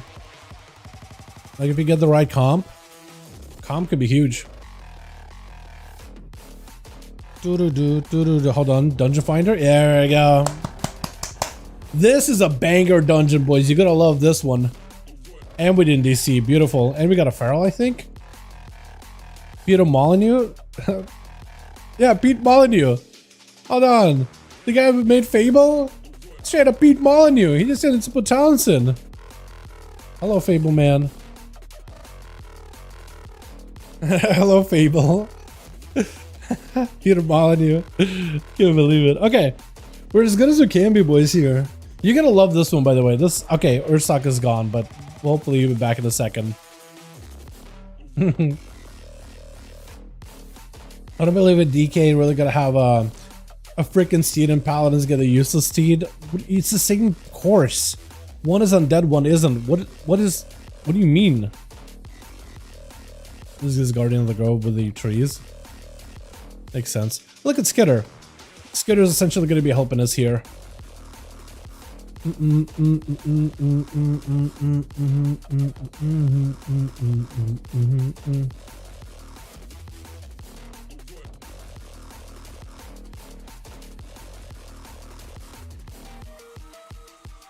This guy's like, I just left my first Alpha Forum feedback post ever, and I'm seriously worried that CE raiders are gonna dox me. What is this? Is this like what people concern themselves with? Man, I'm just a lowly heroic raider. These Alpha CE raiders are gonna dox where I live. Hopefully not a thing. Hopefully it's not a regular thing people worry about. God, imagine. Yeah, I probably should have maybe like waited until we had like a big pull. There's a lot of stuff here. Wait, he even the big guy knocks him back. Oh, that's kind of neat. Guess I should be using that more often. Overpower and roar. Looks like a de-enrage mechanic. Wallop. Yeah, get it out of here. Alright, we got a big cleave here ready to go. Hopefully he'll pull in more. Put more stuff in. I'll try to see if I can like... Oh, you know what? That is mobility. That is the way to do it, isn't it? We'll do this. We'll try to see if I can shatter one of these little guys. And we'll just build up the ramp up off of them. I want to grip him in though. So when he does pop, he does switch over to somebody. Did I lose my rune? My Reaper thing? I think I did. I think I did. Normally it's supposed to transfer over to somebody, but I guess he died a little early.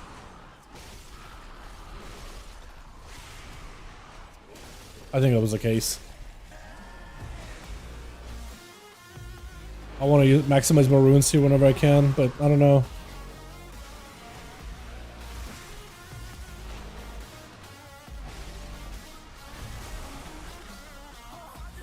That was a big old bite. Hold on, is he playing that feral thing? I think he actually is a feral thing. Okay, well, let me look at your talents. No, somebody did a bite. Might have been the rest of them. Okay, at least we'll have like all the cooldowns coming up here in a bit. We'll drop a Death and Decay. Hopefully we can just ram this up. You kind of want to keep this boss towards the center-ish area, just so you can like have the carts run over the adds. It's a very ad-heavy fight here. It's kind of cool though.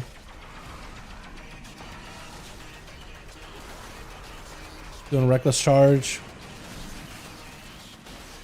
And more homies coming in.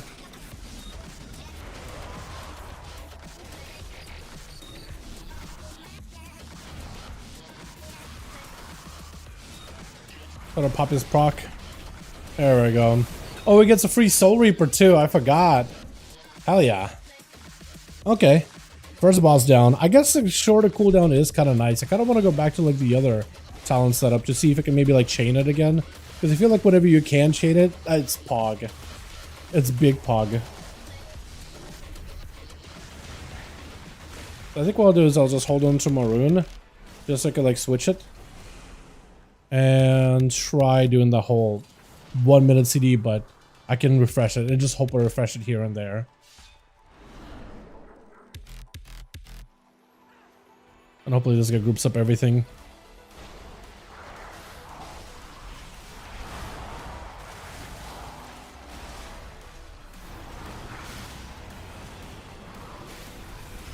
Okay, so he's gonna be one hit. Refresh maybe? No refresh? Oh, come on, man. It's a lot burstier, but that chance for refresh is the best part. We just didn't get it there. Ah, it is unfortunate. Because now I gotta wait like 30 seconds on it. Man, maybe doing a 30-second version just so you can like get more uses out of it. Maybe that's the play. Annoyed that Hunter, Dare in the Ring is not something I was planning to play Evoker. What? What? Hold on, what? I was planning to play Evoker? Yo, I actually want to pick up Evoker this season. I think that'll be a ton of fun. That looks like a blast. So these guys are gonna spawn a boss. And there he is. Blazicon. Oh, did you guys see there was a Charmander reference in one of the caves in the new area? It's pretty cool. It's one little like kobold guy. And it has like a little tail that's on fire. Literally Charmander. Okay, we are playing the rune again. We got the rune reapplication. So we got two of them now. Two back to back. No rune here. No rune there. Yeah, so we got at least one application, one reapp.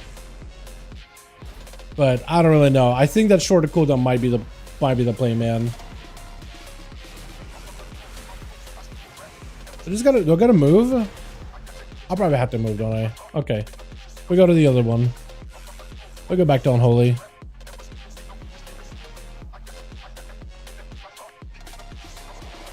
I played this like Hunter. You used to play Hunter a lot too. I'm surprised.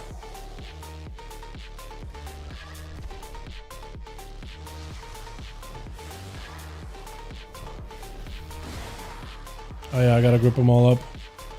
Wait, yeah, I don't have my macros set up, so I can't do the mouse over groups.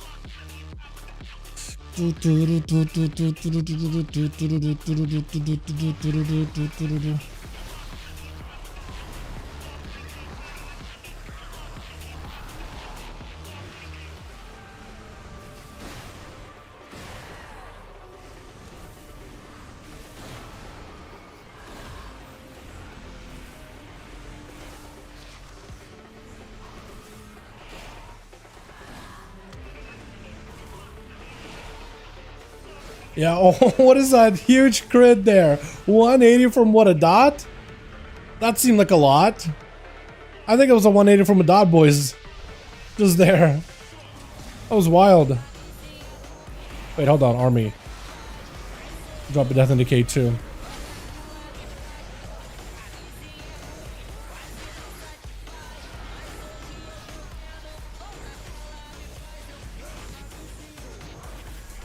Pickaxe? Oh, you gotta go flying. Oh, no, you're fine.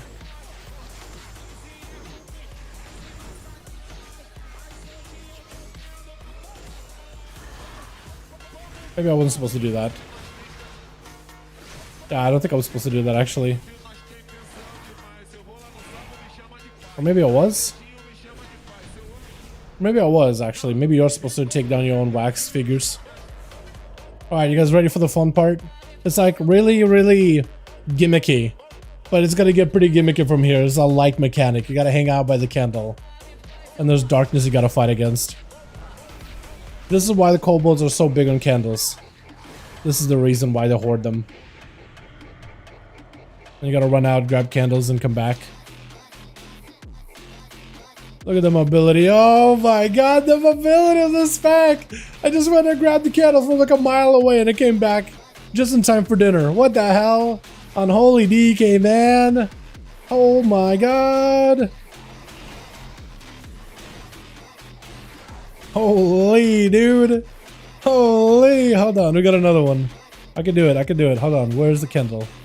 There's one nearby, there's one over there. Okay. He's gonna grab that one. There's one super far, there's one across.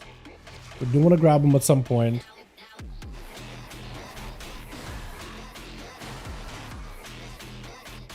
Alright, so there's one over there. One over there. I'm gonna grab this one. Everybody's going for that one. Everybody is. Hold on.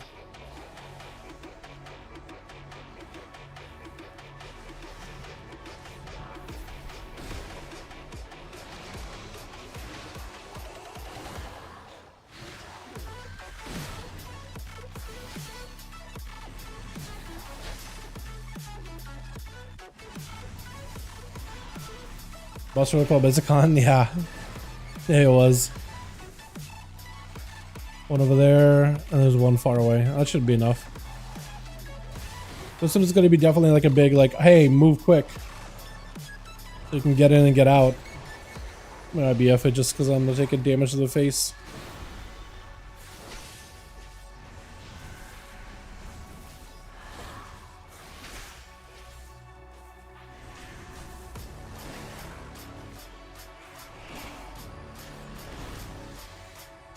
And there's one over there, yeah. I'm gonna try to see if I can sprint over. She died.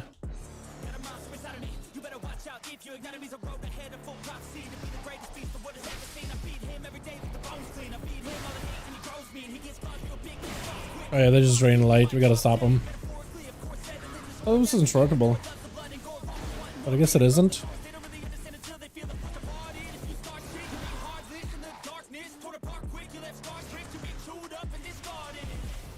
There's only no more candles. There's one over there.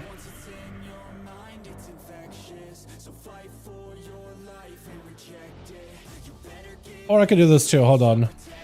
I could go over here as well. Grab a candle from here.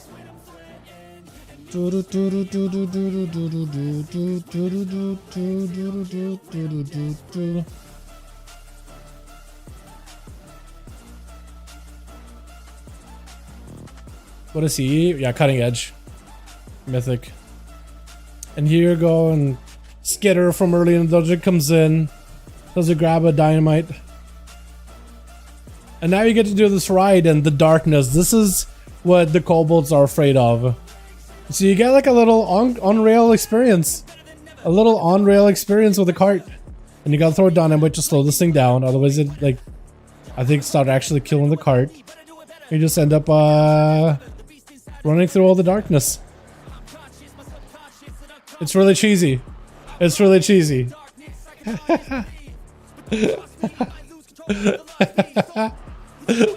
This is, I don't know how this is gonna work in M+, but this is really, really cheesy. And then you get this, like, this section where you bounce a couple of times as you go across. And now you gotta fight darkness using that same, like, light mechanic too. So you're gonna have to find candles and keep the light going, and it's basically like Shriekwing if you've done that in Shadowlands, right? How you have to keep a lantern away from Shriekwing at all times. You basically have to do the same thing here. Except you have to move the candle constantly so that the boss doesn't snuff it out. And then because if you're in darkness, you do less damage, do less healing, or you're just less effective. But this is why kobolds have been like big about like candles, because of this like impending darkness. So that's like a little bit extra lore. So now you gotta move it. Normally a healer would end up moving it, and there will be candles that spawn in corners of the room. But yeah, for the most part, you can't. I don't think you can fight while holding the candle. So normally a healer would move it, I imagine, or whoever really can. There's a candle over there. See if you can grab them. That can also be helpful. Like there's a candle over here. I'm gonna go snag. And you could like add that light to the actual candles to refresh the light. There's one back there too. I kind of don't have mobility.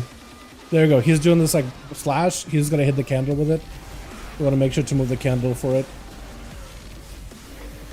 Is that a candle? Or is that just light? There's one back here. We'll rush over. Re-up our light. As the fight. Shadow Blast, you want to walk away from candle with that if you can, into the darkness, but not too far away where we can heal ya. Looking for more candles. There's a light over here. Hopefully they move it. Yep, they moved it over. I re-upped it. That's basically the fight. It doesn't even matter if you kill darkness. I think you just gotta do enough damage to take it down. But it does make it come back. Like it slinks away back to the shadows. So it makes you think it's gonna be like a boss that'll reintroduce again in like a raid or something. Right? Because the darkness isn't done with yet. Run over real quickly. Re-up our light. So we can actually see. Umbra Slash, we're gonna move it. There we go. And then that's darkness. As the fight. Всем привет, привет, всем кто-то. As the fight, that's the dungeon boys. It's awesome. I love it. I love it. It's a pretty spacious. You go all over the place with these tracks. There's not too many, like it's pretty linear for M+. There's not too many options of like how to get around stuff. Remnant of Darkness. Your abilities have a chance to call on darkness increasing your strength by up to 2,000. Upon reaching full power, darkness is unleashed, inflicting shadow damage between all enemies before fading back to Remnant. Pretty cool. Pretty cool, honestly. Wait, this guy got a Warcraft log? Hold on. This guy got a Warcraft log report. We can take a look at our damage. Hold on.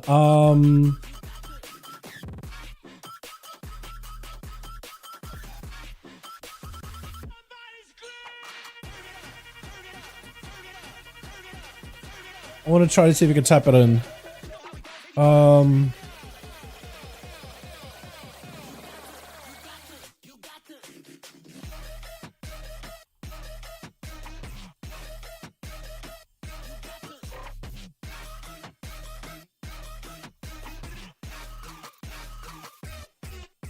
Hold on, I'm trying to see if I can type it in, because you need to type in like all the numbers and everything. Okay.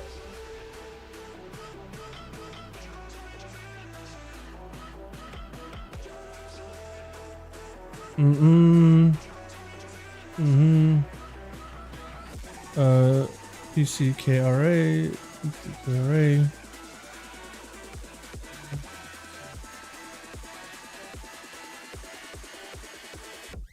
Wait, what if I did it like this? Oh, okay. Hold on. This is the logs, so we can actually see what we did and how we did. Yo, look at that. First boss, Frost DK popping off. Look at this. Hold on, Down Death. Obliterate doing work. Reaper's Mark is actually doing about like 12% of my damage. And Exterminated about 4%. Whale of Souls. Reaper's Mark is doing numbers, boys. I don't hate it. Blood Fever isn't as high as I thought it might be, but look at that damage. Look at that. And then we have other bosses too. Blazicon, this is still me and Frost, still doing quite. Frost is looking at bad. Early numbers, don't worry. Exterminate, we did get a couple of resets on Exterminate, by the way. We got 2 on the boss. So we got Exterminate with the Reaper's Mark. I mean, it's doing like 25% of my damage. This is doing most of my damage here, which is pretty cool. Way of Souls with a little bit of AoE, not too crazy. Not bad at all. I'm happy with this. Candle King, normal.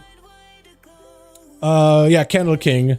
So like the pet's doing a lot of damage. I do wonder how my Morgraine, boys. What is this Morgraine damage? What? Morgraine hits really hard. Hold on, Nazgrim also hits pretty hard. Whitemane slaps as well. Undeath, part of Whitemane, that should be added together. Look at that white. Look at that damage. It's taken from feature 1 to average. It's like a better than Virulent Plague. Recon work in Alpha? Nope. Recon doesn't work, but logs do. What's the other guy? Summon Trollbane. Trollbane gives me the. He does obliterates. His should be like a shatter thing, right? With Frost or whatever. I'm not seeing it. It might just not be cleaving. And then Nazgrim, he gives me a buff. So Nazgrim isn't gonna have a lot on here, but he gives me a lot of buff. Dude, the pet damage, man. Look at me. Actually, pets do most of my damage. Look at this bar. They actually just do everything for me. This is so cool. And then the final boss, Darkness. I kept running out, but I'm surprised I did as much damage as I did to Darkness. And the pets, Deathglow did a lot, Army of the Dead did a lot, my pet did a lot, so like pets are gonna do a ton. Morgraine was doing quite a bit with Death and Decay. Death Decay actually is applied to him. I think, where's the other one? Where's the Trollbane here? I didn't get Whitemane as much, and I didn't get what is it? Not Outbreak, Undeath, but she is about 1.3. Undeath is about 2.4, so she's about 4%. She should be like over here or so in the overall damage. Oh, Trollbane's Chain of Eyes do count. Okay, cool. Alpha recount, but maybe earlier build. So I remember the people were putting up recount in the very first week's build, but I didn't see anybody using one again. Looks like Blizzard's going back to what they said they're going to do: original stat squish, get the power of fantasy as soon as we're going back to 1 million white non-crit.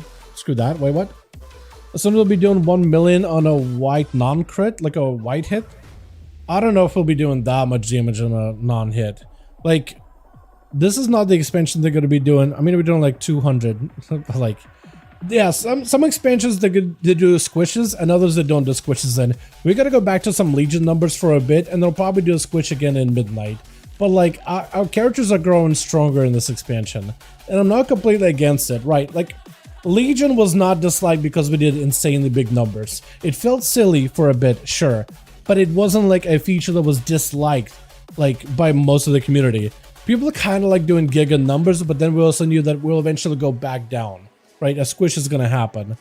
But like, these numbers are going to feel a little silly for a bit, but I don't think they're going to be like game breaking and just like, I don't think that's going to be what's going to ruin people's experience with the game.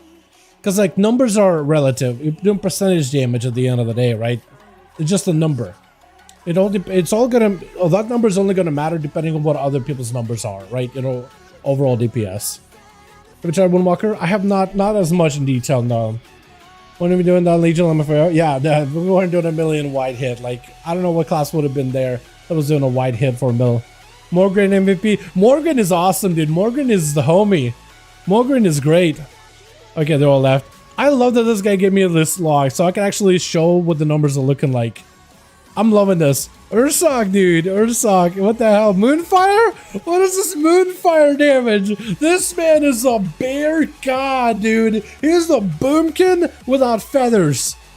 That is so strong. Wait, why is your damage so high? You were just feral weaving. Holy. Okay. Jed was doing some stuff, but like Demon Surge wasn't really proccing, I don't think. But maybe like his build or something was a little off. Did I see trash damage? Trash. Could I see? Oh, he did a lot of damage in trash though.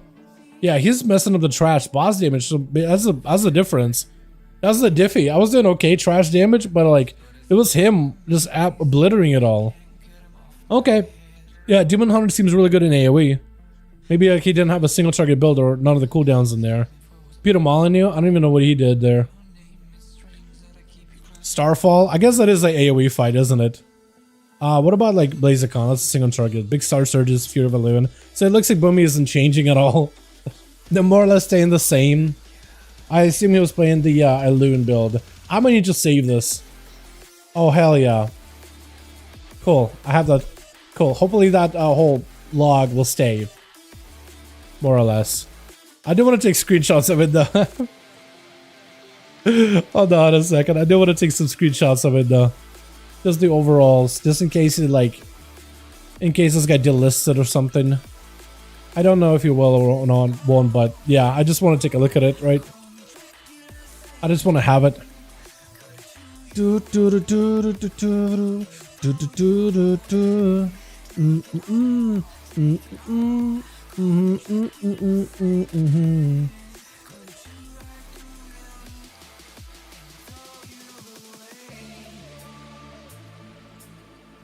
Does anyone know what the Monkey talents are? Yeah, there's got the Shadow Pan, they got Conduit of the Celestials, and then there's going to be one which is I think a Mystic something. Yeah, so we know what the names are, and we know what the abilities are. They're all in Wowhead.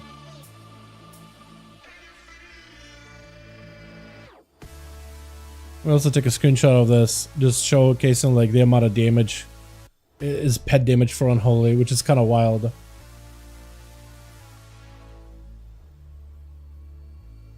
Darkness Calls, a little bit of range damage to it.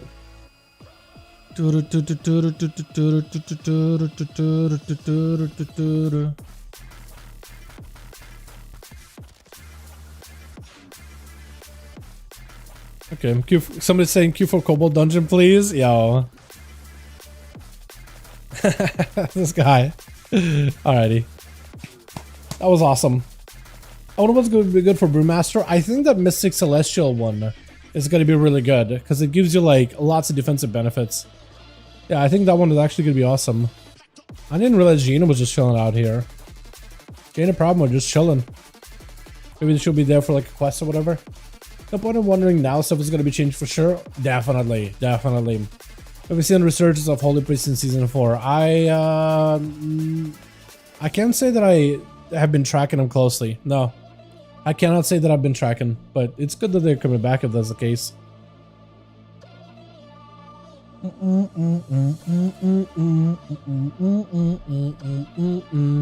Alrighty, boys. I got a work I gotta do, and I've been streaming for a good 3 hours. I felt like 3 hours just flew by, man. But I got work I gotta do tonight. I think I'm gonna be talking about the DK hero specs now that I've gotten a little bit more like insight on it and a little bit more gameplay with it. I'm probably gonna go over them. I like him. I like him. What do you guys' thoughts on the DK hero specs? Between the Rider, between Sunlan. I mean, I guess we didn't really get to try out Sunlan in a dungeon, but like, we took a look at it and we hit a dummy for a good bit. Overall, I like the Rider Apocalypse. I think that one's awesome. Reaper also seems really solid. It doesn't like impede into gameplay, doesn't step on any toes, and adds a little bit extra gameplay whenever Reaper is active. Gives you a couple of options of how you want to optimize it. Massive fan of Rider, same. I like it. They integrate into the DK rotation flawlessly, I think. They just spawn and you change your playstyle just a little, right? You'll focus on the guys with the Trollbane's Chain of Ice. You'll obliterate as much as you can to ramp up the dot spread by what's her face?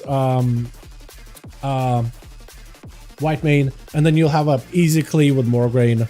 Hey, what's up, Earl? Hey, my guy.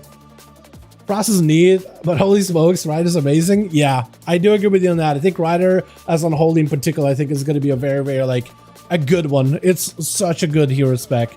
I think it's going to work well for Frost or Unholy. I do like the Frost Reaper, though. I really do like the setup that it requires behind it. I think it's very interesting, and I kind of like playing around it. I think for Unholy Blood, it's just going to integrate pretty well. But like Sin Lan, I found Sin Lan to be a little bit more difficult, at least just hitting a train dummy as an Unholy DK. I think Rider ends up working a better, and I think Sin Lan just fits Blood DK like more passively than the other, whereas for Unholy, it gives you like a lot more like buffs and debuffs to manage, which I think is a lot going on. With proper setup, weak auras, or maybe a right talent build, I think it's going to make it a little bit easier to manage all these things, but it's definitely like a little bit top heavy in comparison to all of them, right? It's like all of them feels like they integrate easily, and then the Sin Lane, it feels like you have to do a bit of more work, but it's probably going to have a big payoff. It doesn't seem bad at all, like on its own. That haze buff I think is going to be pretty solid. Just, I don't know. We'll just have to wait and see what they do with them, yeah? But we'll see. I actually like them a lot. Barul? Oh, man. Just finished my Plunderstorm grind. Awesome. Definitely finish out Plunderstorm tonight because it's gone tomorrow. You have like 4 hours, I think. All depends whenever resets happen, but like grind it out now because you're not going to be able to afterwards, man. Boys, I want to do more of these streams. Tomorrow, I think we're going to open up unboxes. We're going to see what we're doing. Going to do more dungeons. And probably Wednesday we'll have an alpha build, man. So I think we'll play around some more alpha and check out more classes, check out what's new. I want to take a look at new stuff first, but then we'll dedicate like a Monday or a Sunday or something to just checking out like Death Knight. They exist. What's going on with them? Demon Hunter, stuff like that. Mage, Rogue, stuff like that. Yeah, Aberrus tomorrow. Yeah, Aberrus is going to be up, so that's going to be pretty good. I don't have my best items from there except for the cloak, but yeah, we'll see. A lot of my gear is like I don't really need Aberrus items to like get my best slot gear though. Surprise, surprise, but we'll see. Also should hopefully be able to get my 4 set tomorrow. I'll probably end up streaming the raids again. Actually, I don't know. I'll see how I'm feeling.